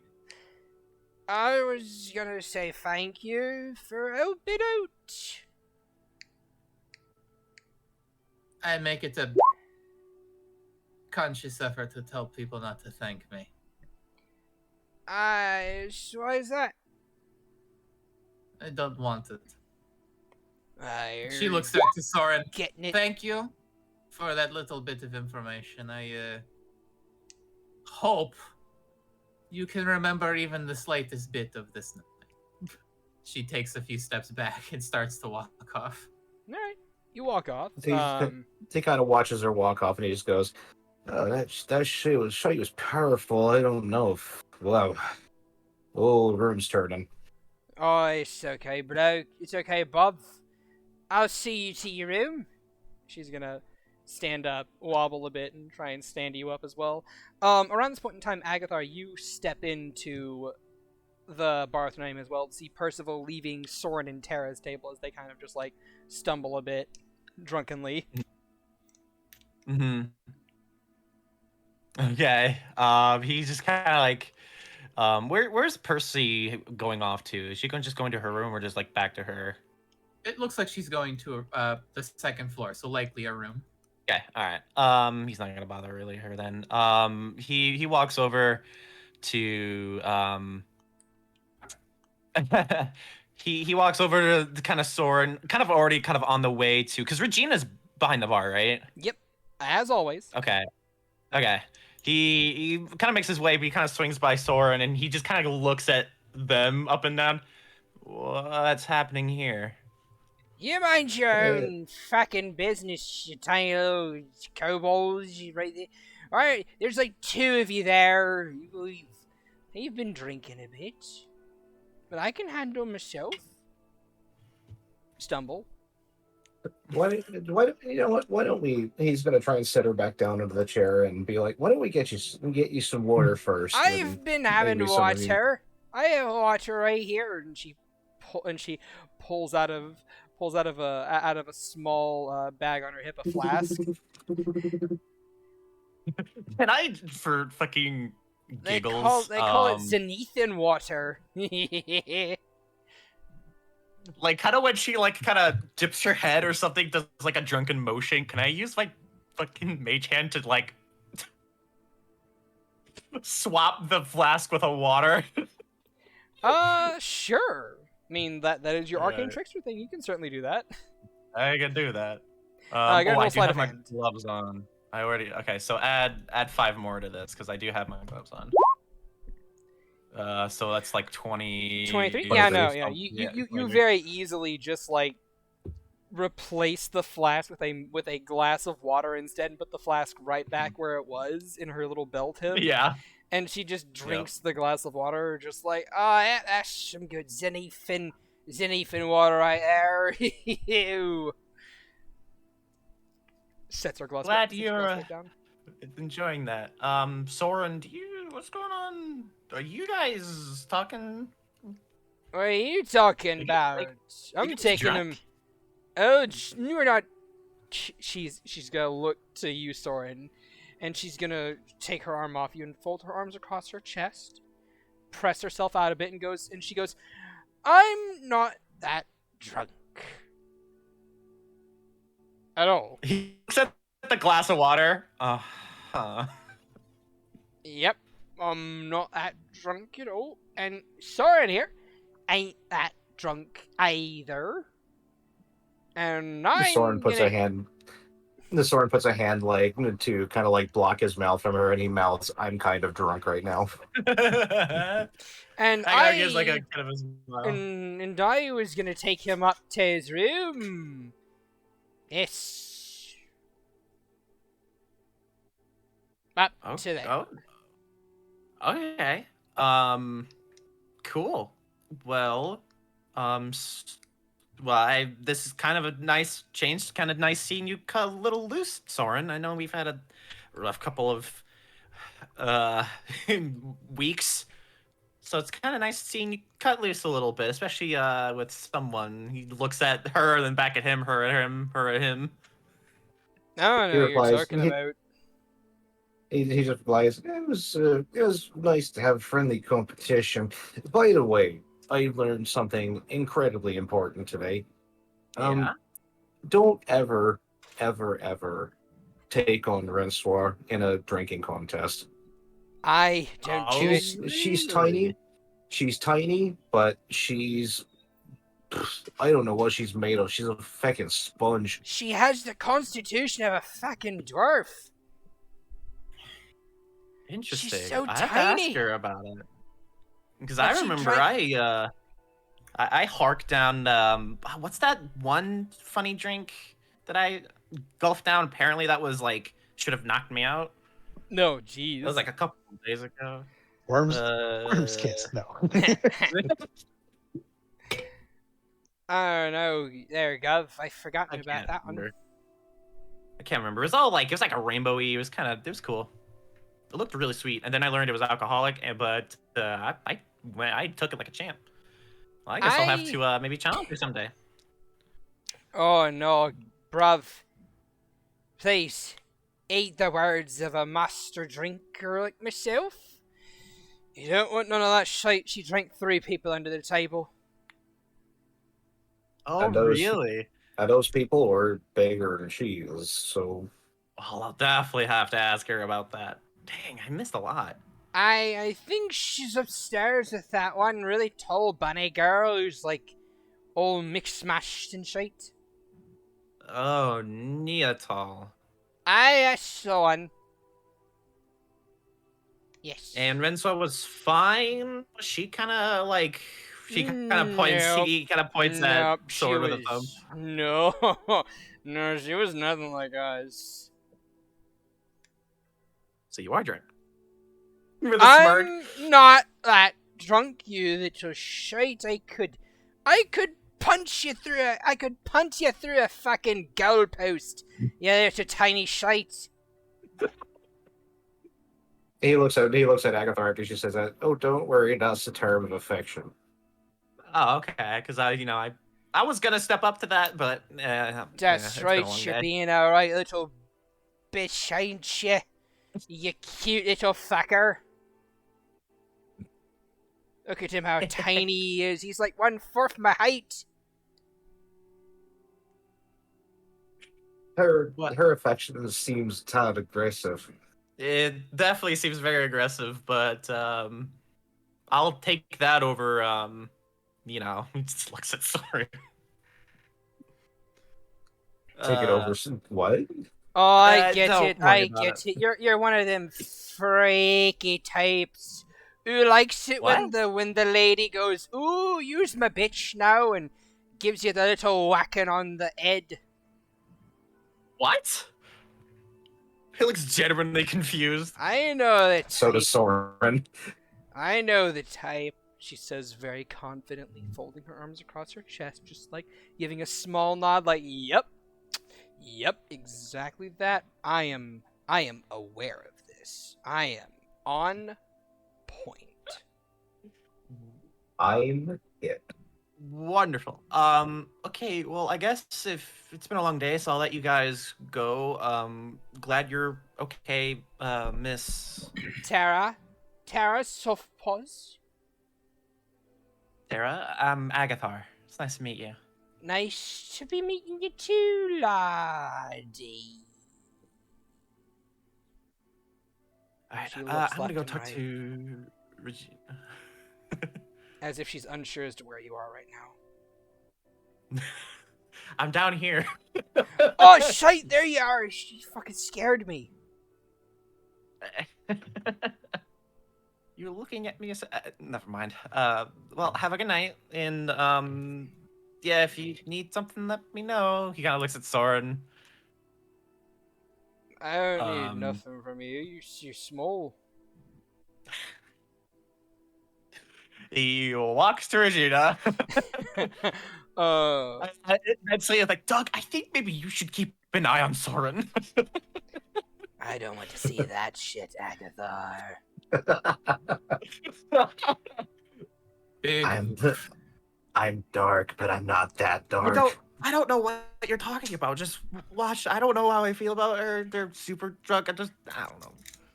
I'm sure I don't know what's gonna happen. You'll be fine, Agathar. I'm sure. I'll probably check in on I'll Rencois check later in on soon you here. tomorrow, though. Grin. Oh, okay. Yeah, sure. I'll get you, sweet pigs. And he goes to the bar and just, classic, like, climb a chair like it's a tree. Yeah, sure. You're on there. Regina slides on by. Sup, Agathar? How's it going? Hi. Little, like, feel finger tap. Like, kind of like tapping the fingers together. I could use some advice. Advice in the matters of love? Yeah. She 'cause snaps on very quickly. Her eyes 'cause I know- lock onto yours. And she leans in. She steeples her fingers together and then makes a resting spot for her chin. As she rests on her hands, and she looks at you wide-eyed with a small smile. Go ahead, please. Do tell. Well, I figured that you'd be the best person to ask because you're on home base, and from what I've learned, first base is going on a date with someone, and then second base is sleeping with someone. But I've already set up first base, but I've already done the second base. No. Agathar, What? buddy. Huh? You got those bases all wrong, okay? First base is a smooch. Second base is a cop. Third base is mouth stuff. And then a home run is sexy times. She waggles her eyebrows. Okay, so first is a smooch. No, a cop? His name is Maxwell. Yes, you don't jump the gun. So okay, so smooch, and then she has to become a cop? No. But how does that cop lead a- into... No. It's a term. It's a term. Copping a feel. It's not actually referred to cops and stuff.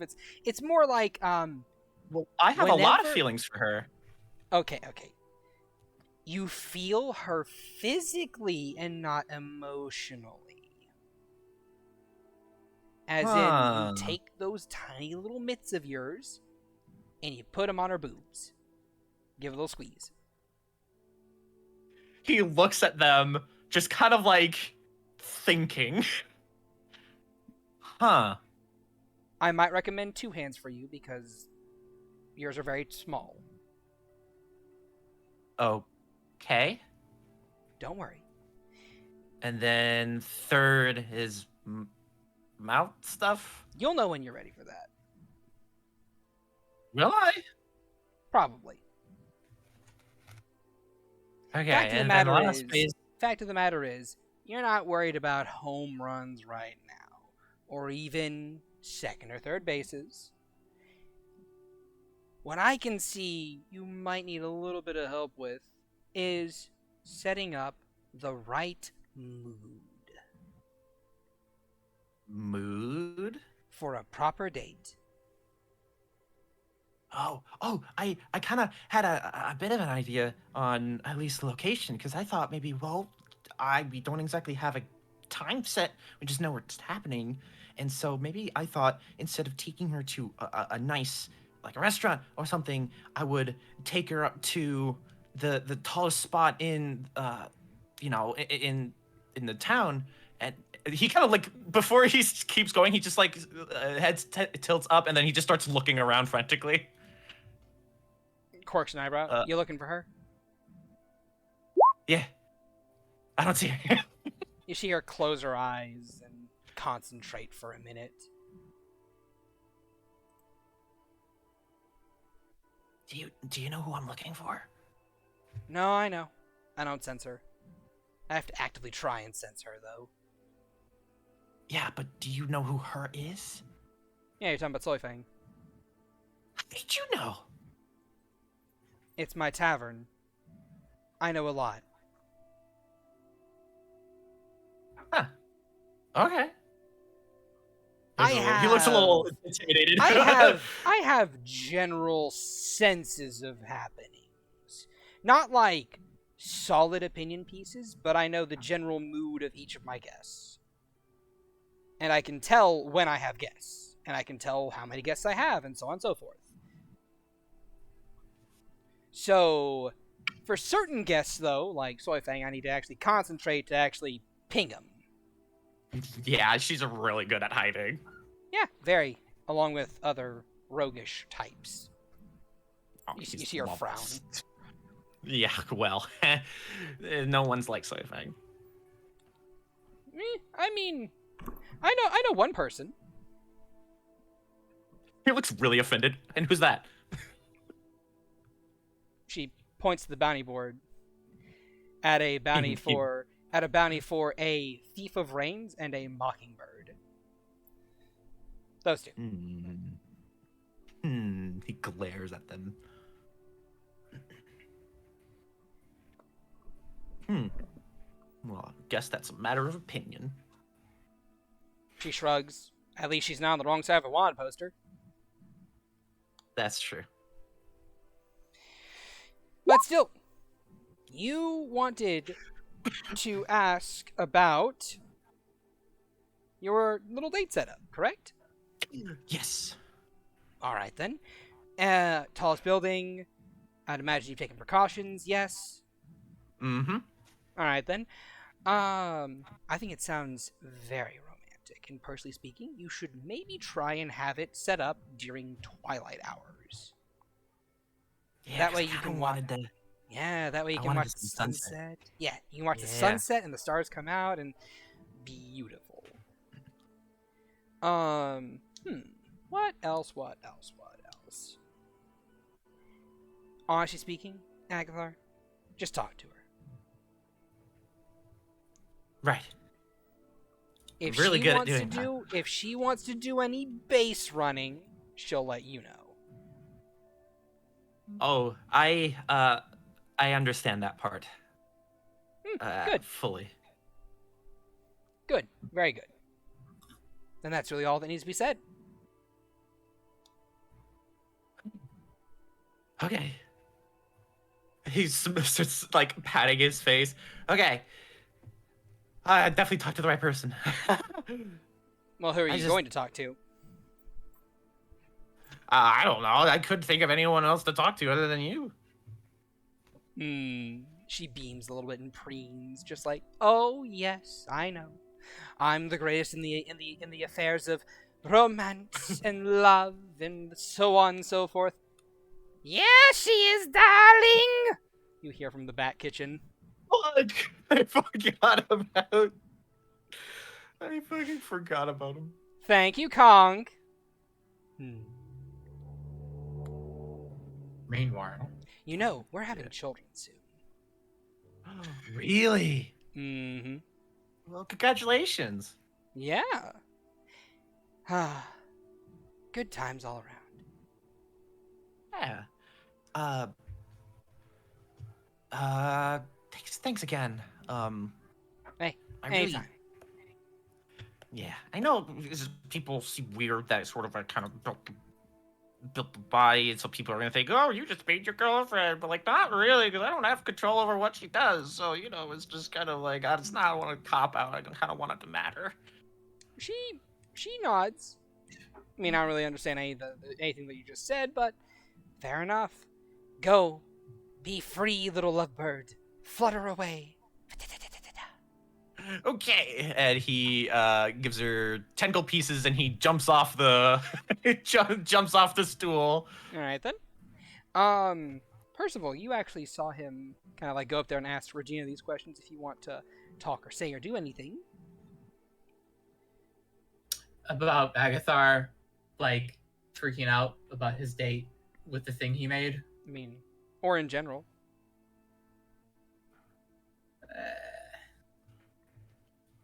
No, I don't think she really has much to say to Agathar really about that subject. If he wanted to talk about it with her, he'd come to her. All right, but did she want to talk to him about anything else?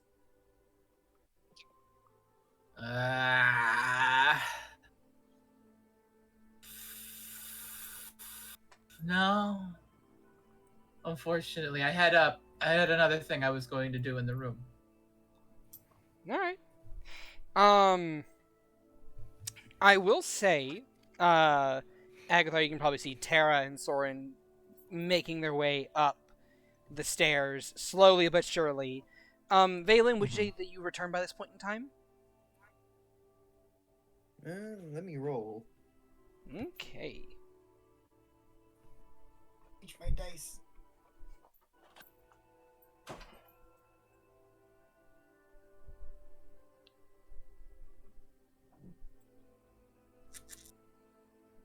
Yeah, he would have returned by now. All right then. Agathar, Percival, the More both of you can confused. see. The both of you can see Vaelyn as he walks in the door. You just see Vaelyn have a confused look on his face, like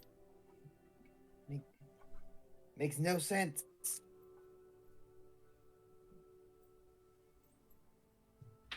Hold on.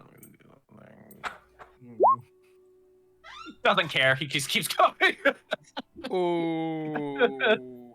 He just he acknowledges him entering, and then he's just like, okay, I'm going to bed. I'm going. Roll 20 doesn't care much for Vaelyn. Not really. Vaelyn looks at Agathar. Agathar looks at Vaelyn. The two of them lock eyes for a minute, and then Agathar just goes, shrug, leaves. Yeah. The lightning Not bolt even- between their eyes. That was gonna. Valen's too in his head, like, what just happened? All right. Why? Does Percival have any particular reaction, or is she just going up to the room? I imagine she's already up in her room setting something up. All right, fair enough. Fair enough. All right then. So, Percival, what are you doing in your room specifically? She's lifted her little like throw rug out of the way and is drawing a chalk circle. Okay. And after drawing the intricate arcane glyphs, she sets a few incense sticks at each corner, and then kind of plops down in the center. And she begins to cast divination. All right then.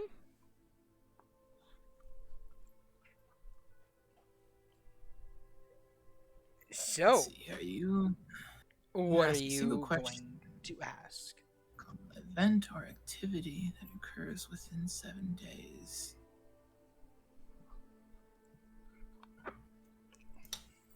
She has like a stack of coins in front of her. That is her offering. Well, I imagine she only really uses like 1 gold's worth of incense and 24 gold pieces as an offering. Yeah, makes sense. It's fine. They all Nice. melt together into a pile of slush and then evaporate away.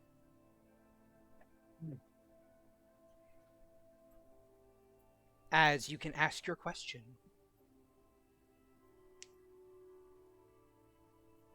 Where is the next city the blood parents of Soren Wonderwind are to visit? Hmm. Okay. Okay.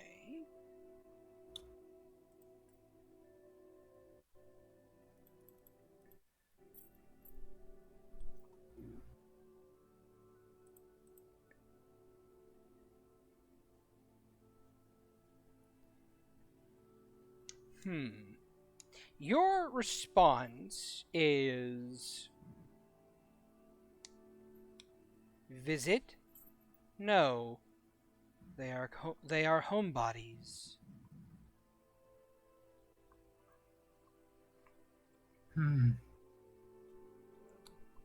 They visit Connect. nowhere.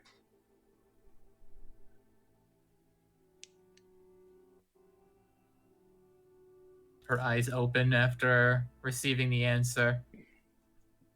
No location, but at least when one is found, it will be where they are. She gets up, uses her foot to scuff the circle, throw her rug, and then starts her nightly ritual before she goes, the thing she does before she turns into sleep. All right then. Rencois, you're in your room, alone. What are you doing? Having a panic attack. Okay. Well, As she is just whoa. she did not even make it to her bed. She made it in the room, deadbolted the door, and is just sitting on the floor back against the door with Alright. her knees tucked up towards her. All right then. As you're sitting there, breathing heavily, there is a soft knock at your door from around the halfway point. A little bit lower than it. Who is it? It's me, Eloise.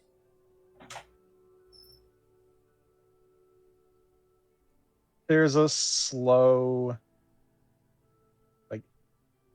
padding of feet as she stands herself up, and a light click as it unlatches.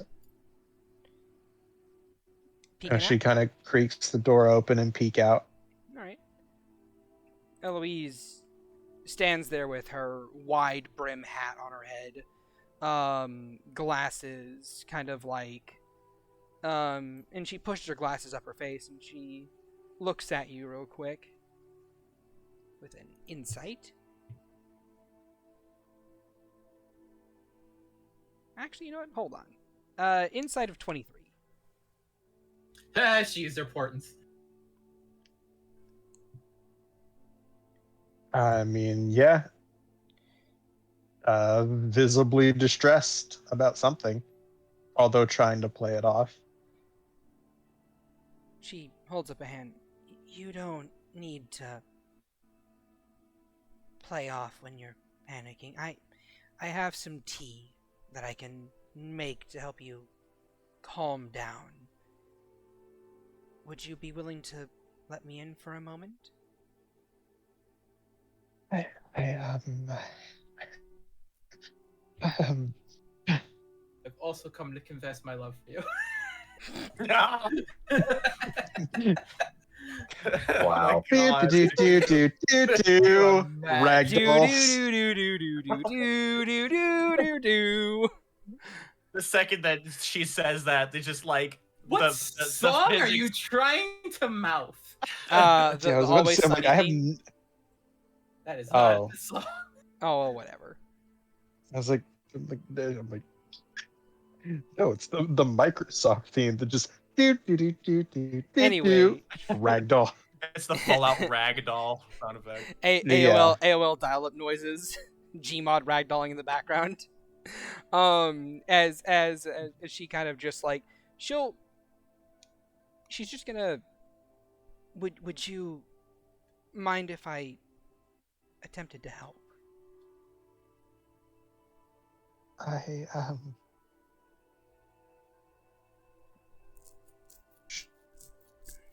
yes, come in.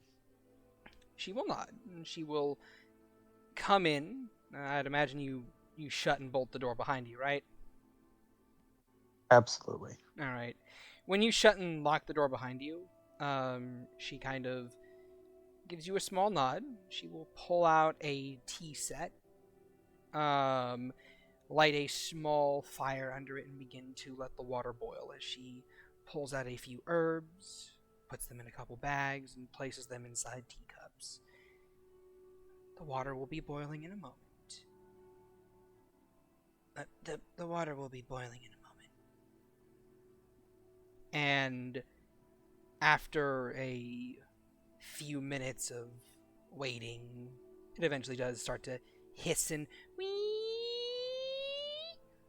as she's content to let you sit there in silence and speak when you want to, but she's not going to push anything.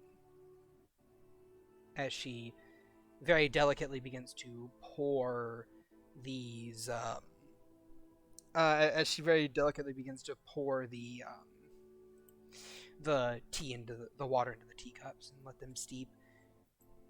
Do you take sugar? Do you take sugar?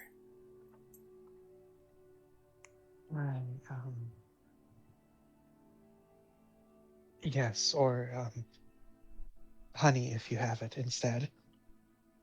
I have honey.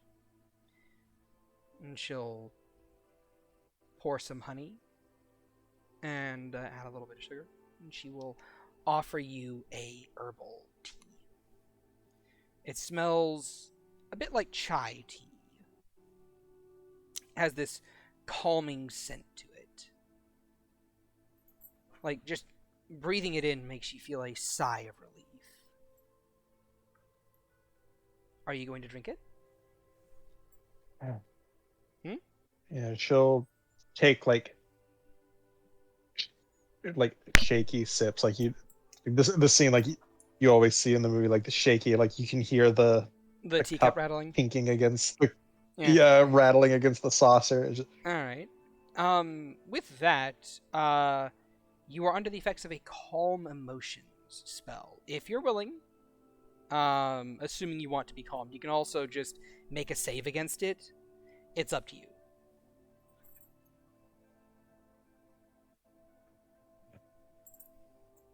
See, he would want to be calmed, but at the same time, I'm pretty sure like she's so hardwired by Mel's training to like just like instantly fight back against any kind of altering That's fine. that I feel like instincts she would. What am I rolling? You rolled a 1. Oh shit! Holy shit! All right, cool. I'm calm as fuck, boy. There's weed in that tea. As you sip at the tea, Good ass. as you sip at your tea and she sips at hers, she patiently waits for a few moments for it to take effect, and she gives you a small nod. So, now that you're calmed, would you like to discuss?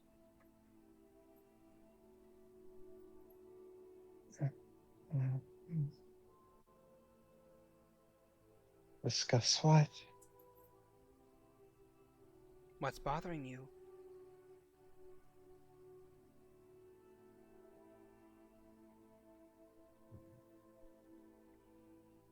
Just I can tell that some...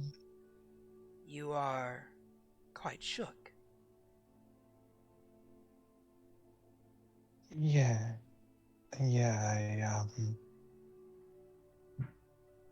I found some stuff out, and I don't know what to do. I don't know what the right course of action is. I don't know how to make sure that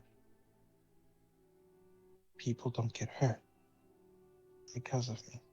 She nods. I can understand that hesitancy there. I sympathize with it.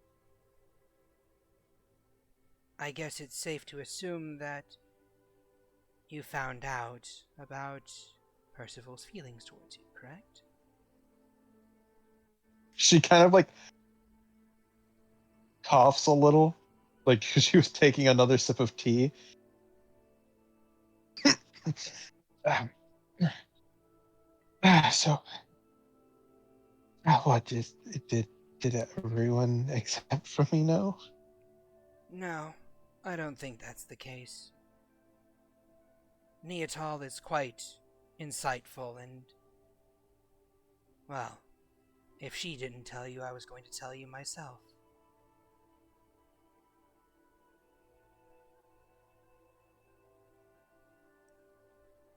And she's just kind of sitting there, like slowly shaking her head in like tiny head shakes. I don't know what I'm doing. I don't. Most people in Closest thing I your have, most people in your situation my don't know what they're doing either. my the extent of my knowledge of romance comes from the trashy novels that Mel kept on the bookshelf. Hmm. Those are fun to read, but they're hardly a reflection of reality. They're more of a funhouse mirror, a parody of it.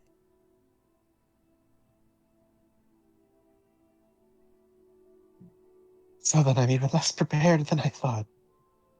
Joy. You don't need to I be upset. It's why I came here to talk with you and discuss things.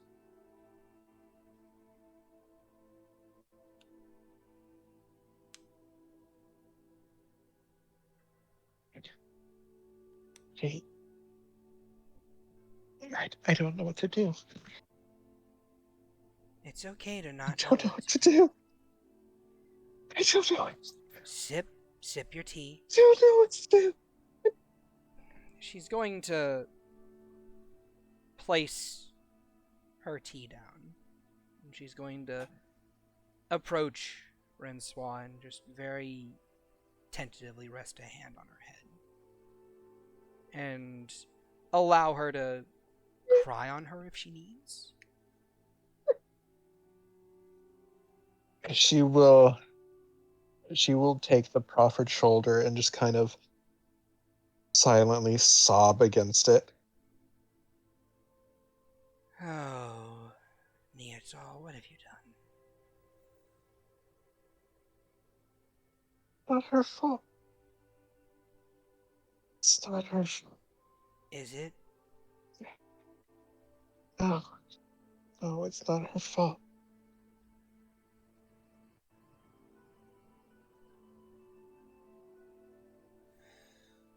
Then why is it your fault? No.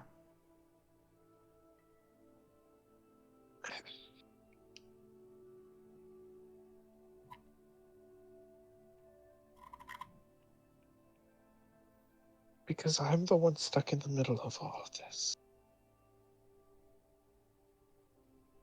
And your point? Is it your fault for being the object of affection of two people?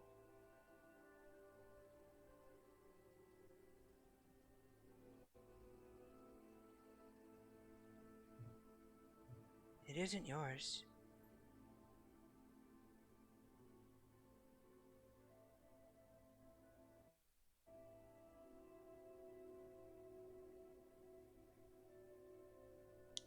People like who they like.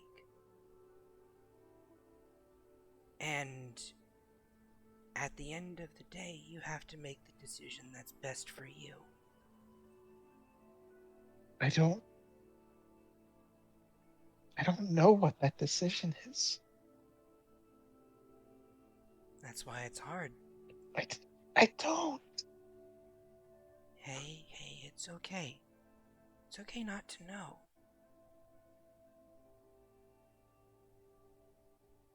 I can't speak too much for Percival. I know that she is hurting, but it's not because of you. It's because she can't move on. She doesn't want to.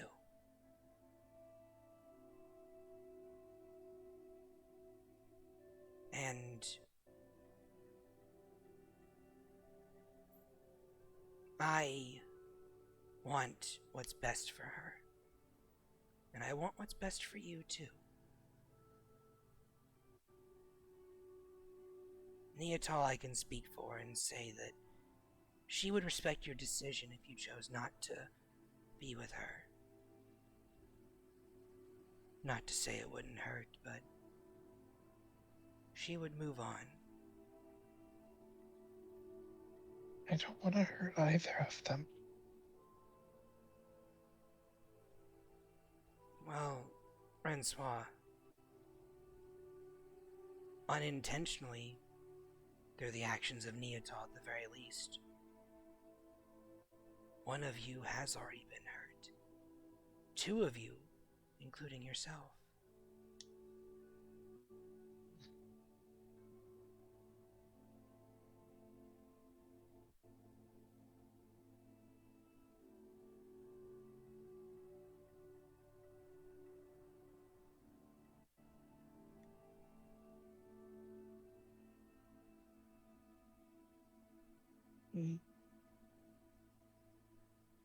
I don't know what to do. They're both like Neatal is Rash, certainly arrogant. yes. A Forward. jovial little over-enthusiastic shitfuck.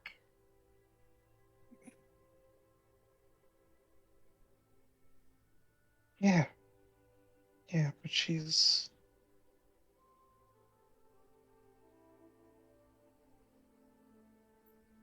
sweet. And she's sweet in her own ways. She's caring, kind, attractive. And then Percival, I mean,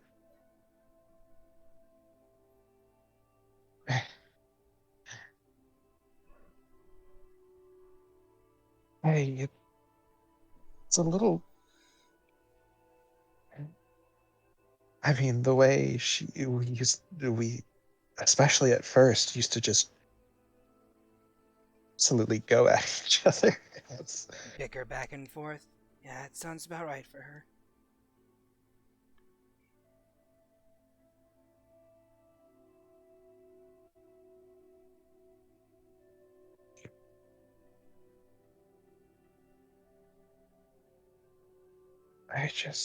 but then,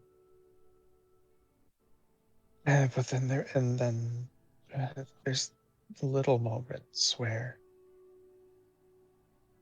like, I'm sad and or worried and she'll come and, like, make tea or bring breakfast.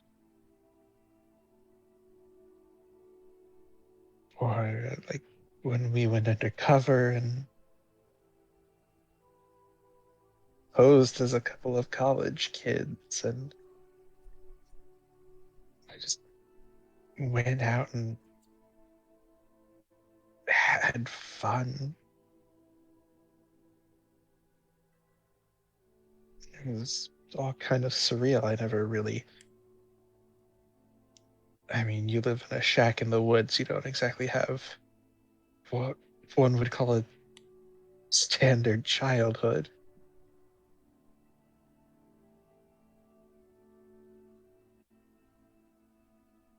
Chance to see what life could have been like if it was normal, you know?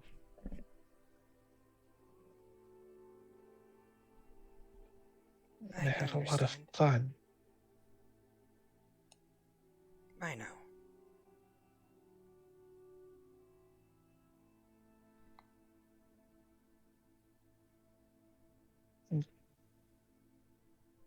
She's really sweet too in her own way.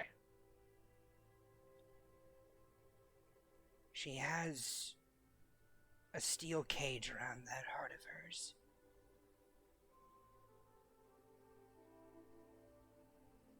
But you softened it, you and your compatriots.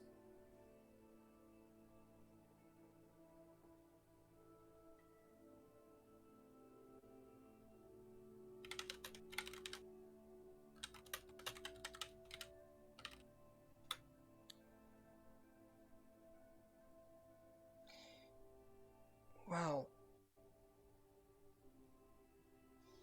I don't want to push you one way or the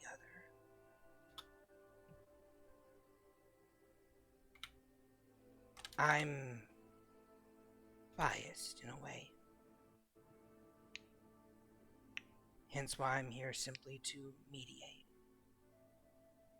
and help you think through things. I think no matter what your decision, you should speak to them, both of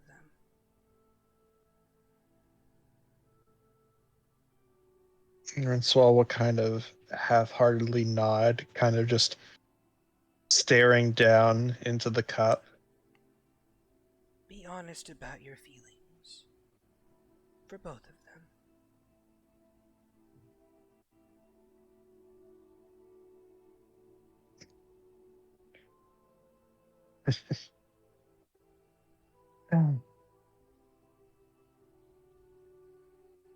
So on a scale of 0 to -1, what do you think are the chances of convincing them to share me?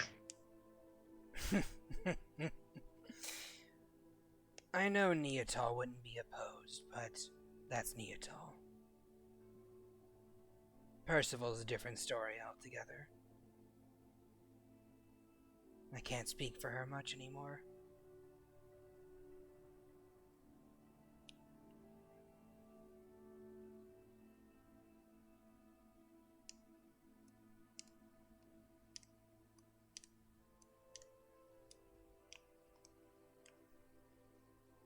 You know, I don't think that it would be what she wants or needs. and you would be right.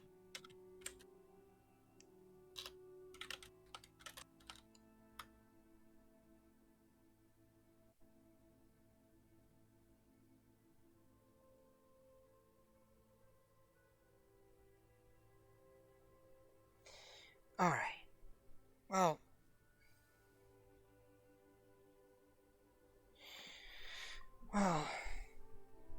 then I have an idea for you.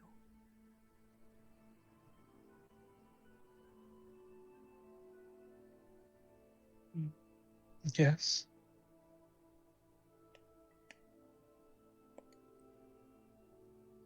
I can talk to Neatal. And then she'll probably want to hear it from you. But if you don't want to... If you want to just be friends with her, she would accept that.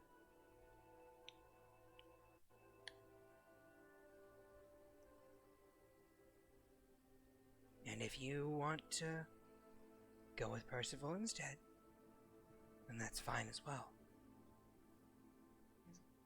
Just don't mention my involvement. She'll be angry.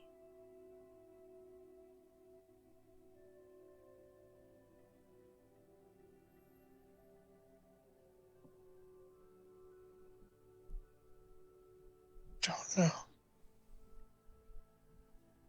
I don't know what I want.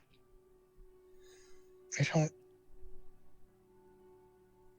know. I don't know how any of this works. I don't know how I feel. I don't. Then ask yourself, It doesn't matter what I do. Someone gets hurt. pain is temporary, Rencois. Emotional pain, the pain of rejection. But it's nothing that someone who ventures into the fields of love is not ready to accept.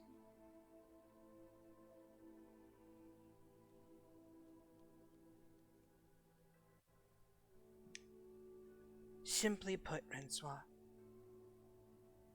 go with whomever will make you happier. You said you felt like a child again, or like you had a real life when you were with Percival. And then you said that Neatal is sweet and comforting. One of these individuals makes you feel different than how a friend might. While Neatal is certainly very aggressive with her terminology, and Percival is more reserved. That is not to say that such things can't happen between friends either.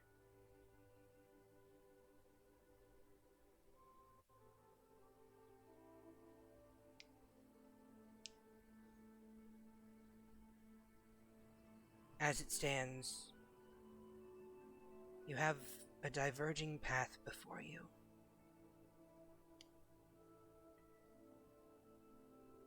Three of them. One where you walk with Neatal, one where you walk with Percival, and one where you walk alone, choosing neither, seeking something else. I can't choose the path for you. I can only show you that they are there. You say you don't know, but she'll tap your chest. Follow your heart and let it guide you.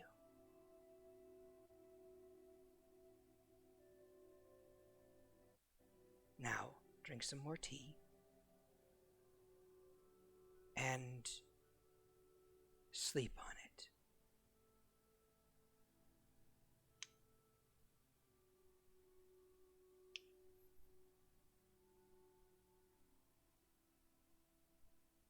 Very well.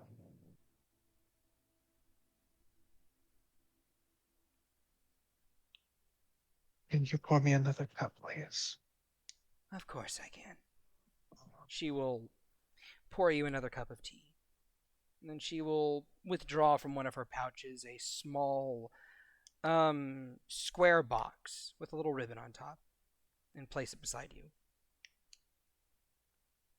Whomever you decide, give those to them. Or eat them yourself. I care not.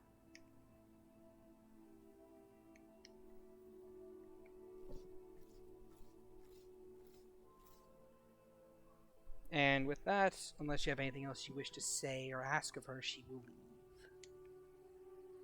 What was it she set down? She set down a small box with a ribbon on top of it, and she said, "Give that to whomever you decide to go for, or eat them yourself." She doesn't really care one way or the other.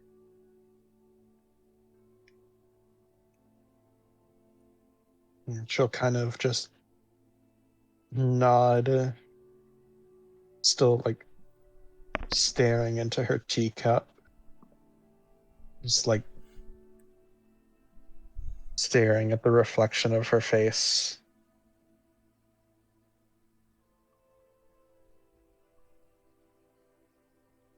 If you need to speak more, you know where my room is.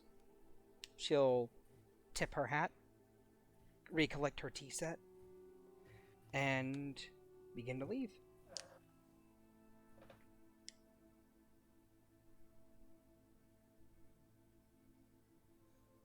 She'll gently like pad behind to lock the door once she's out. All right. Any final words before end scene? Yes, actually. Ooh. When, after a couple of silent beats, after the door is closed and locked, and Rencois is just kind of staring somewhere, she receives a small little message that just says, "Can I come in?"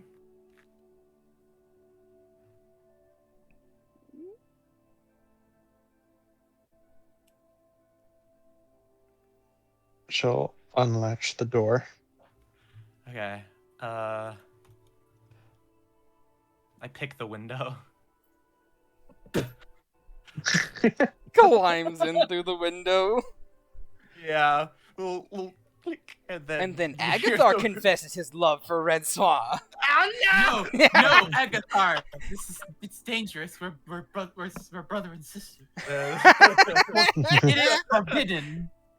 It is forbidden. That's what Hey, makes it so hey, good. hey, they are Step brother, help! I'm siblings. stuck in the washer. Continue. Hear continue. me, I'm stepbrother, I'm stuck. The window kind of opens with a little creak. Wait, was he there the whole time? Yep. He was there the whole time. He For the didn't get most of much. it, yeah. He didn't get much because of his terrible perception. Yeah, I had a shitty perception. Because he was going to check on Rencois anyway. He was just going to climb outside and go to Neatal's room, and then he overheard the conversation. Yeah, But she, I didn't get much. It's like she jumps and like damn near spills what's left of her tea all over herself. Fucking He kind of grabs the upper side of the windowsill and just kind of hops onto the window edge. Hi. What the hell are you doing out there?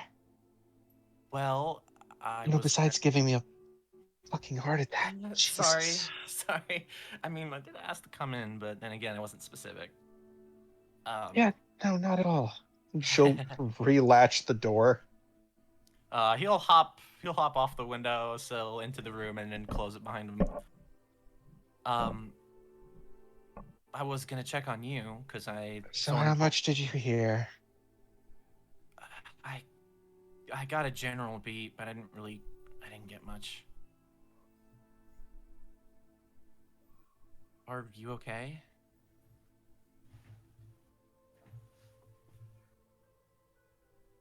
She kind of just like tosses a hand up dismissively. I don't know.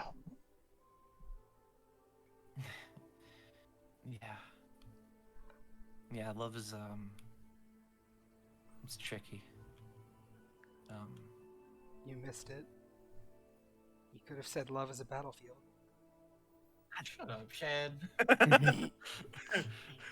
Boo this man. Continue, please. Yeah, love sucks. I got gists. I didn't really hear everything.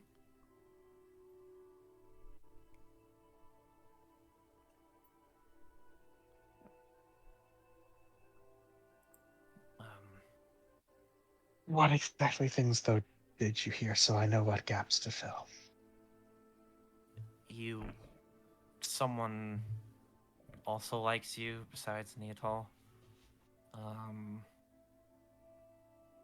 Obviously some things that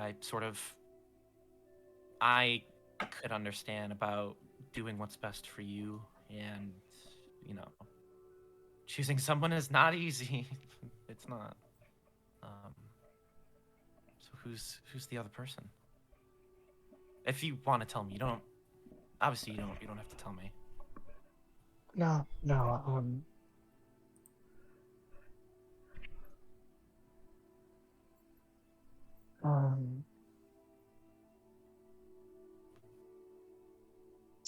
I could use the help. Sure. I just I got done. Neatal was drunk and let slip, and then Eloise came by and confirmed that apparently it's Percival. His eyes kind of widen in surprise. Really? Percy? Like the same Percy? Percival Percy? Yes. Yes. I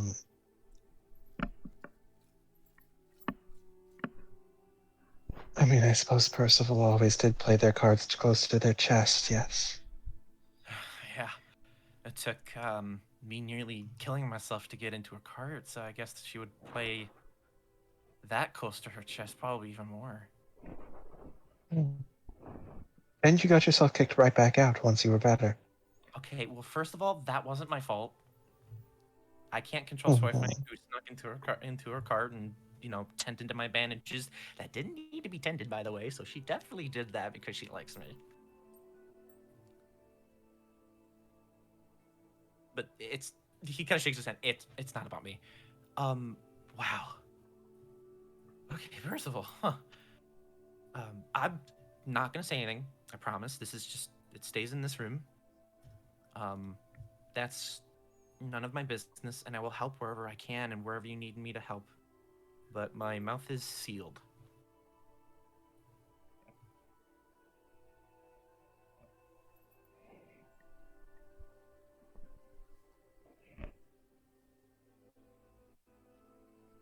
I just don't know what to do.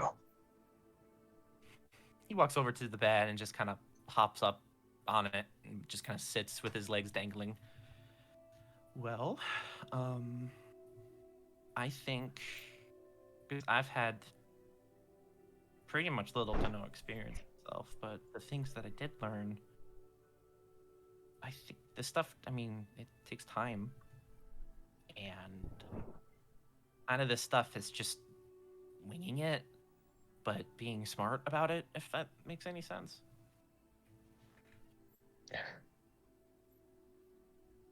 Like, if you gotta tell someone that maybe you just want to be friends, be a little gentle about it and not be like, I don't know, Vaelyn.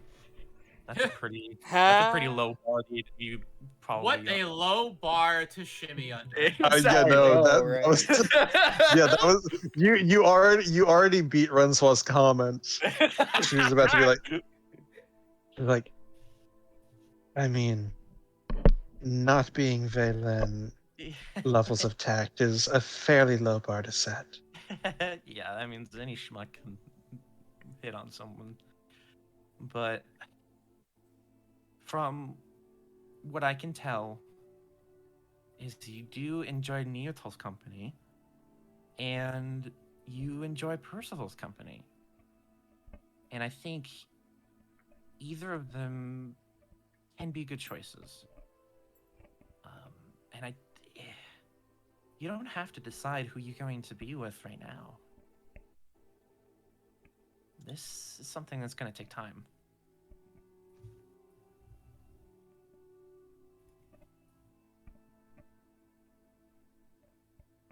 I mean, it takes years for wizards to develop their skills, and it's just the time that it has to take. And yeah, the journey sucks and it hurts, and you might hurt some people along the way, but like magic in school, this is a situation where it's okay to be selfish.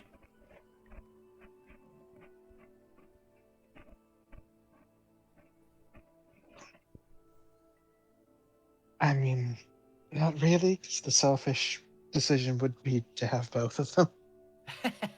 Trust me, if I had my way, I would be like with 5 people right now. Oh, really? And who were they? Damn, He's like with a little son. like sweat drop. Well, obviously starting off with Soy Fang, because I mean, woo, she's great.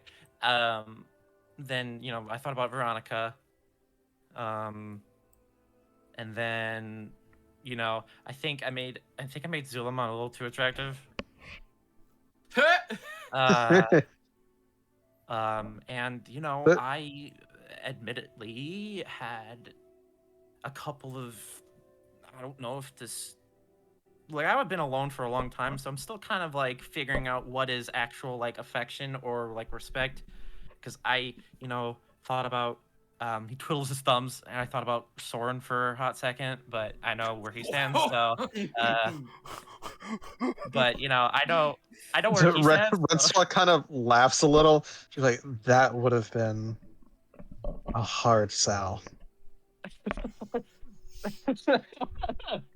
Yeah, so, but I know what his thing's about. I think I just like Soren because I respect him like a big brother.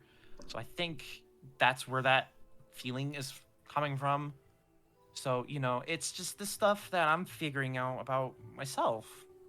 But I will say this.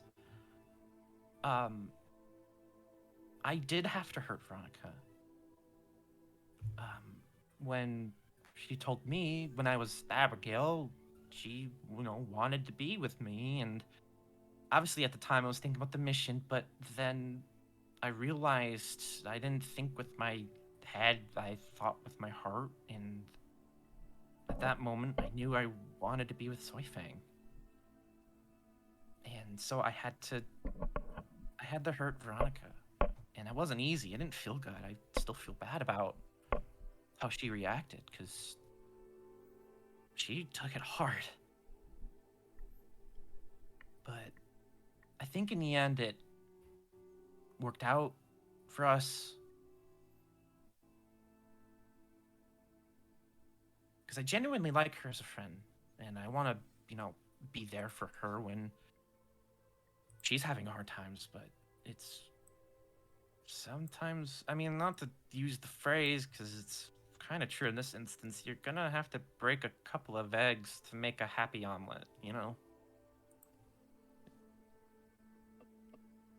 it's not easy, but it's about who you want. I don't like the idea of sacrificing someone else's happiness for my own.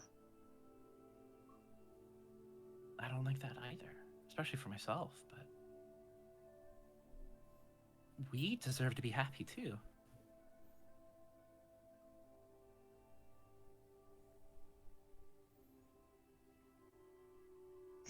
She just kind of gently nods and sits there.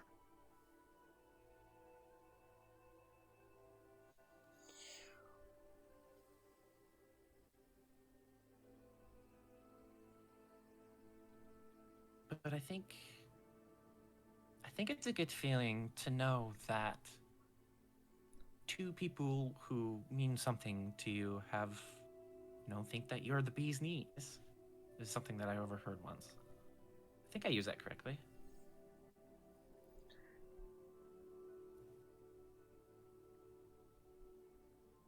Agathar coming at you from the 40s. I think he overheard that phrase from one kid out of his time. Probably an elf at the school. Don't worry about it. Also, it was an orphanage. was Thank you not- very much. Yeah, And that kid was an I elf, so he probably was born in the 40s. Shit, I don't understand Elvish. I stunned Celestial. God damn it.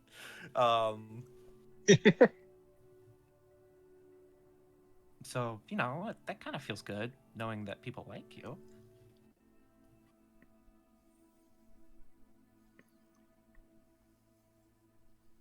I suppose so. Yes.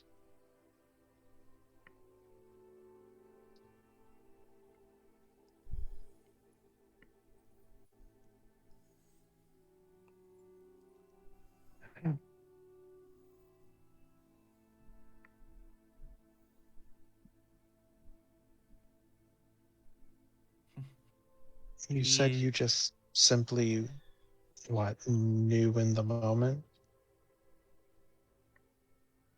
Well, I knew the moment was right to ask Swifang out because I think she knew that I wanted to ask. And it's kind of not fair because she kind of has access to my emotions since we're, or my souls and with her. Oh, did I tell you that I figured out how I did that ritual? I don't believe so, no. I had to. What's another phrase people use? I had to shave a little bit off the top. She just kind of quirks a brow. I had to shave a portion of my soul off to use it as a catalyst to get her soul into the body so it could change it into the different ones. What? A part of my soul is with her. That's why we're so connected deeply, is because part of me is quite literally in her.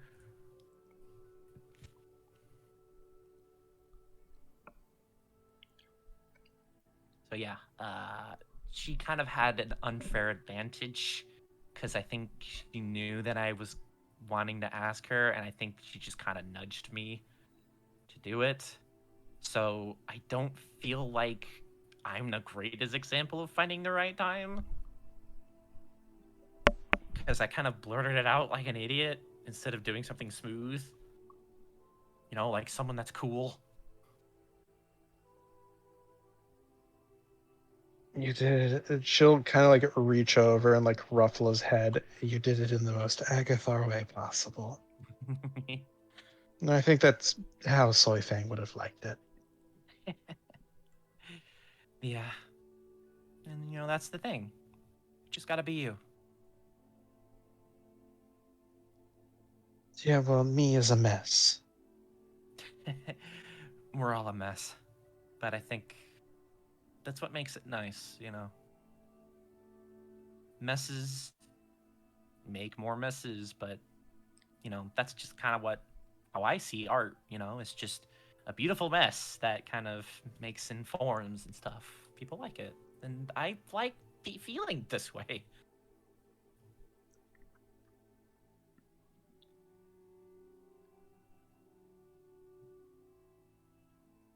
So, follow your heart. It's tough, but I think in the end you'll do the right thing. And whatever you want to do and however you want to approach it, I think you'll do what's right.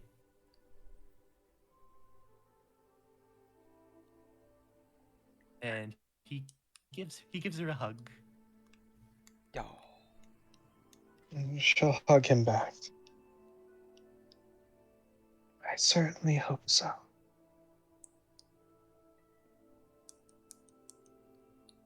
All right. And with that, as the two of you hug and squeeze each other very tightly, we'll pull the camera back and away. And to kind of end things off on a bit of a more lighthearted note. Firstly, we're going to go to Vaelyn. Vaelyn, how are you winding down for the night? I thought you said we were ending on a high note. Oh, we will be. We will be. We will be. I just want to go to Vaelyn real quick. Because we already know that Percival did her ritual and went to sleep. Agathar's hugging it out with his sister. I'm saving Soren for last. So, Vaelyn, please, what are you doing? Oh. Wow, wow.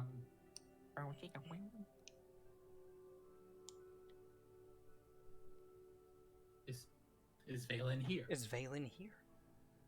Vaelyn, please. Are you muted? Buddy. Well, shit. Rip. He died. We'll just ignore him. Got shot in the background. By Jenkins. By Jenkins, yes. He likes to Okay, shoot so we things that can- are not human. Always was. Yeah, always was. Alright then. Well, okay. Soren. Tara has walked you up the stairs and has moved you into your room and kind of like deposits you inside as Vaelyn goes offline. Oh no. His internet died. That's all why. Yep, internet died. Yep. There he goes. There goes my hero. Well, second recording is scuffed as well. Is it? Yeah, Vaelyn was doing second recording. If his internet went off, then the stream went off for him, meaning his recording is now scuffed. Well, oh well. Hopefully mine Put all isn't. your eggs. Put all your eggs in one basket. Yeah. Anyway. All right then. So Soren, Tara kind of like moves you into the room, uses her foot to shut the door behind her, and she just like shuffles you over to a bed, tosses you onto it. All right, there, you fucking bastard.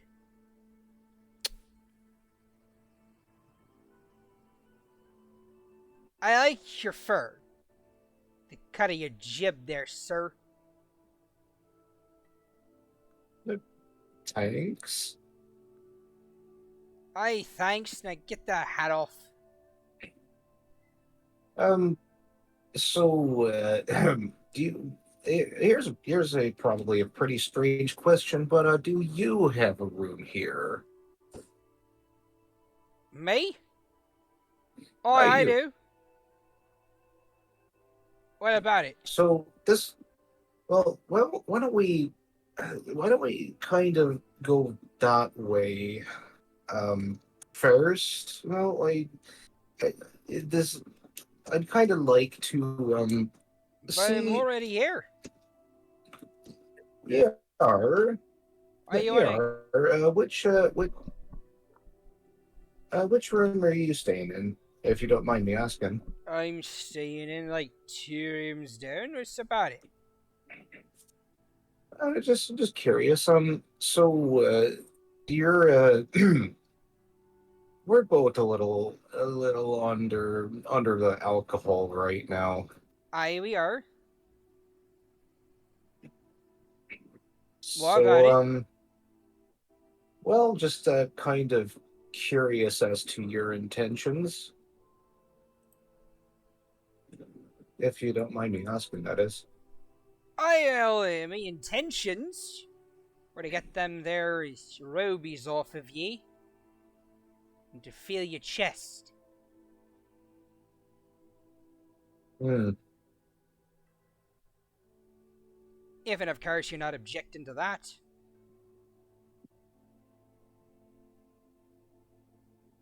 He's kind of like panicked now. He wasn't really expecting it to go this route. And he sets himself up in the bed and You want me to says, go off my "What? label and reasons? First of all, What? you can fight, you can throw a sword around or two. 2, you can take a punch, or 3, or 4, or 5. 3, you can hold your liquor a little bit. Not much, but, you know, a little bit, better than most. And 4, he's attractive. And I've had a rough day.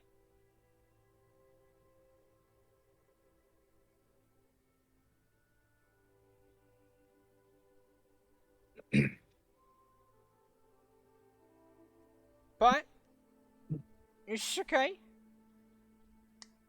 I might be drunk, but I'm still gonna give you the option here.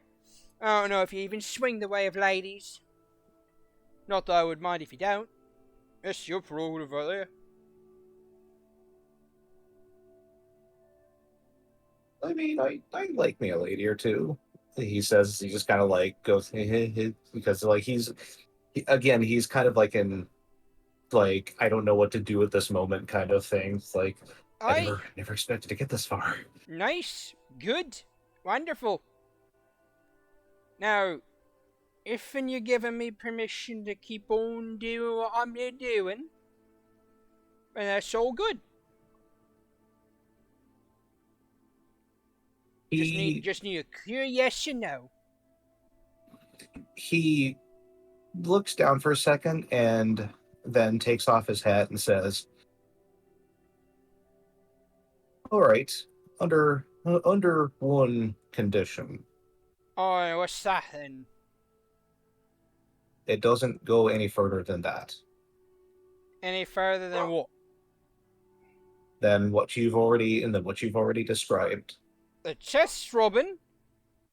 Oi, Aye. blimey, mate, it's supposed to go further than that. I'm supposed to go all in your chest rubbing, then I rub a little bit lower, and then some extra stuff happens.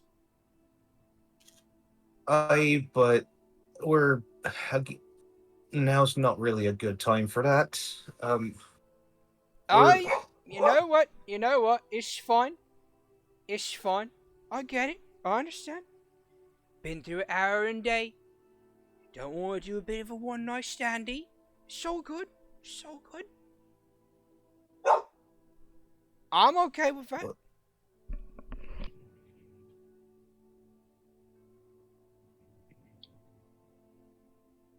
It's just the thing.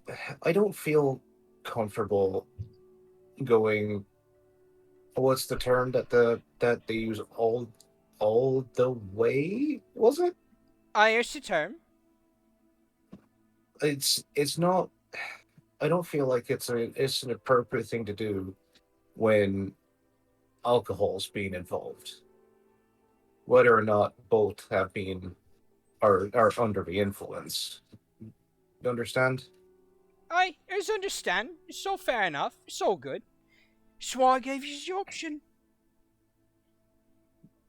Now, soon as that's all worked away, I got 2 more options for ye. 1, I'll just leave. We've had a good time. Or 2, snuggle bunnies. Are you related to Neatal? It's a term of endearment, you wee bastard. It's my cousin. You fucker. Definitely. Oh, that's the bitch. That was the one that gave it to her. Yeah. That was out of character because Soren Yes, wasn't I know. there when Neatal said that. Yeah, I know. Because I don't know how good I'd be at it, but Oh, Anna, you don't need to be good at it. You just need to be there. Let me rub my hands over your chest and nuzzle in your necks. Let me feel them muscles you got there. well, again, as long as it doesn't go further than that, is that okay? Bruv, swears. No further. No further. I'm not that kind of lady. What the fuck? No. You've already said no. You've already given me your reasons. It's all good. It's kosher. If you ain't comfy with it, I'll just leave. Well, that being said, if alcohol weren't a thing, if we didn't have that competition, I'd certainly consider it. Aye, it's okay. I'll give you. I'll give it to you again in the morning. Just give it to you again in the morning. It's all good. No, lay back down there on your bed, and I'm getting up in there. I'm snuggle up there, and she's just gonna she's gonna sway, just like pitter patter, flop onto your bed, and just kind of like flop on top of you. And then she just kind of like wiggles herself on the rest of the way onto the bed, just like. Let me help you. And he pulls her up. Thank you there, Governor. Thank you for that. It's so good.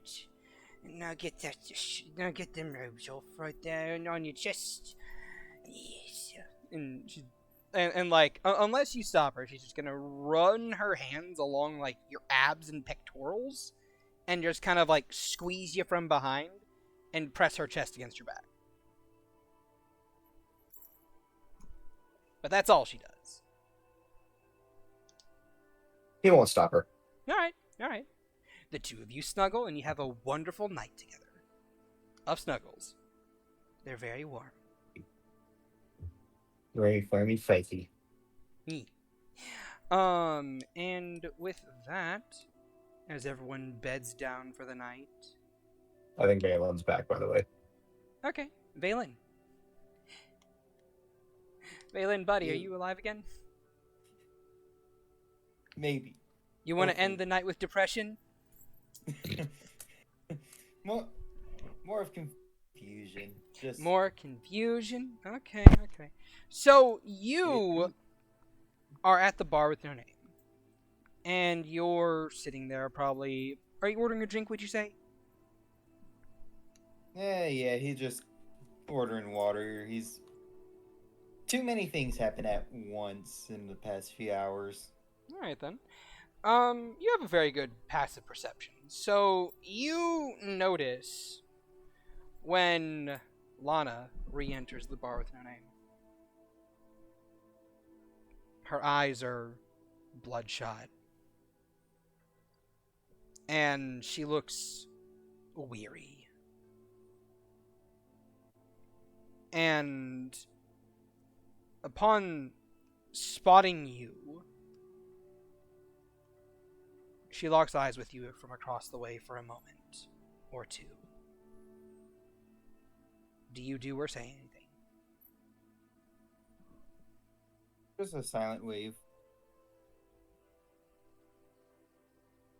Jesus fuck. She scoffs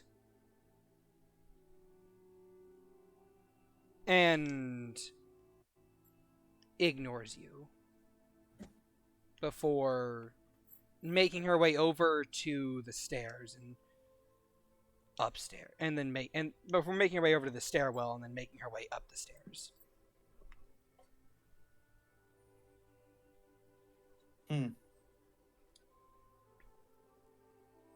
Well, can't really change the past. Keep on moving forward. That's what you say, buddy. Bruh. Says someone to your left. They got through my passive perception?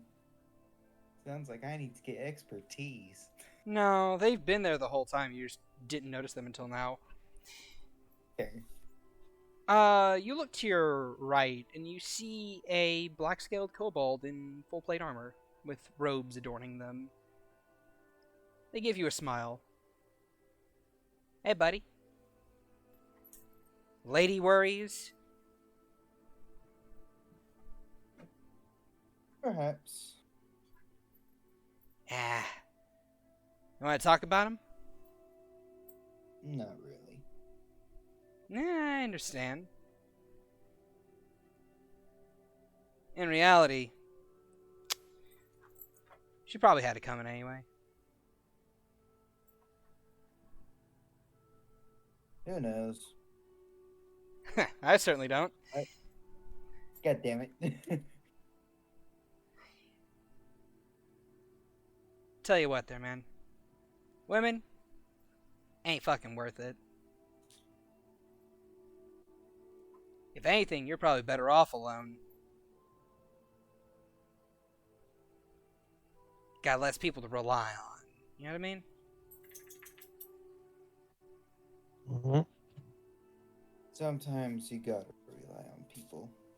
Even if you end up hurting them. Really? I don't know, man.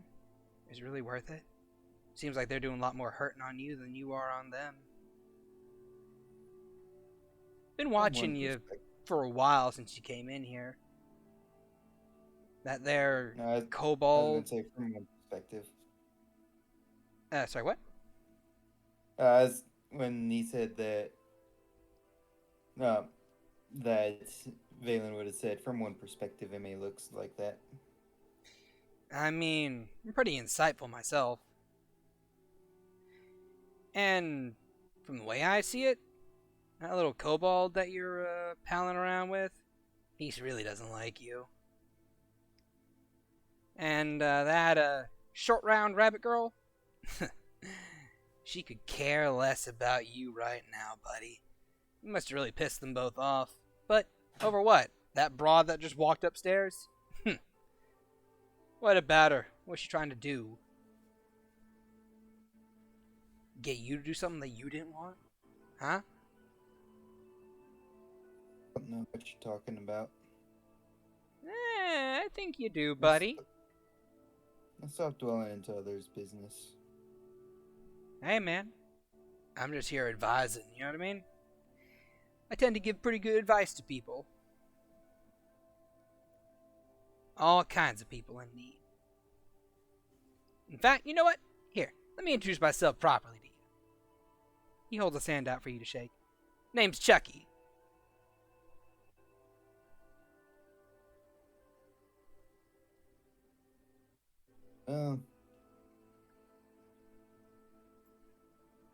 From one perspective, you might be seeing what you want. Or perhaps we're both seeing the same thing. Now, leave it as it is. Stop meddling in my own business. Alright, man. Alright. Your goddess is mad at you, though. I can tell that much, at least. Gives you a wink. Insight on that. Oh, by all means.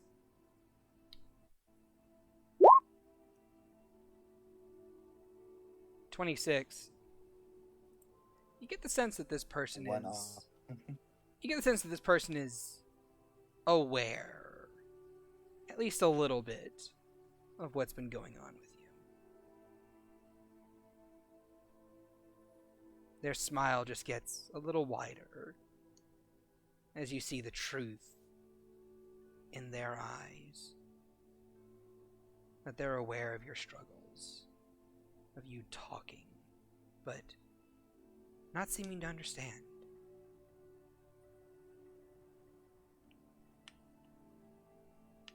How long have you been following? Me?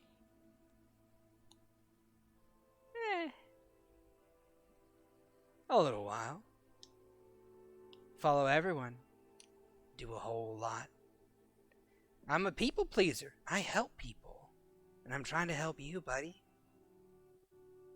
So, want to share a name? I gave you mine.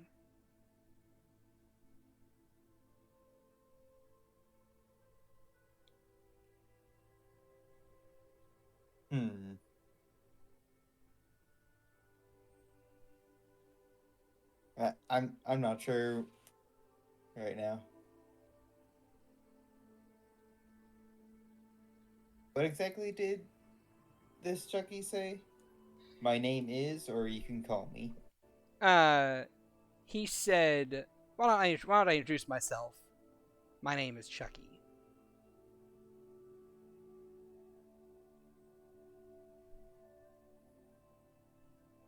If you've been following, then you might know. I can speculate, but I prefer to hear it from the horse's mouth, my man. Or rabbit's mouth in this case.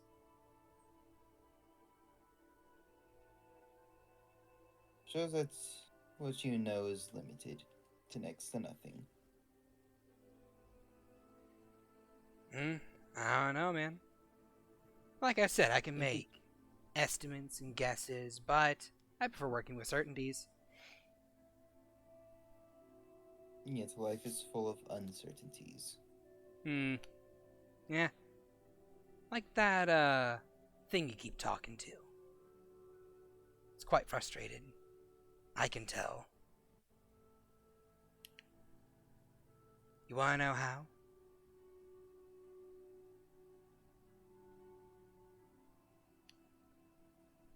particularly. Not one to trust someone who's sticking their nose into business that's not their own. Alright. Alright. Swear. Trying to help a guy out, but all he does is come at you with suspicions. Narrowed eyes. You sure you're not a rat underneath all that fur? I might think so. Alright.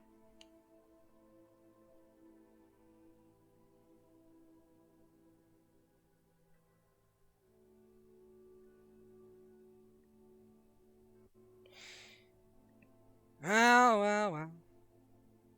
Can't win 'em all, I guess. Be seeing you around, Vaelyn.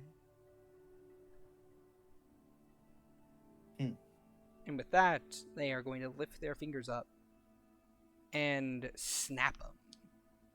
And as they fade away into ethereal mist, their final words are, "Now here's a trick question for you.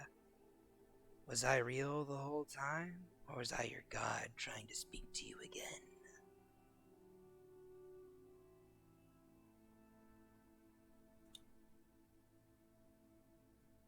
Who knows? I certainly don't. Alright.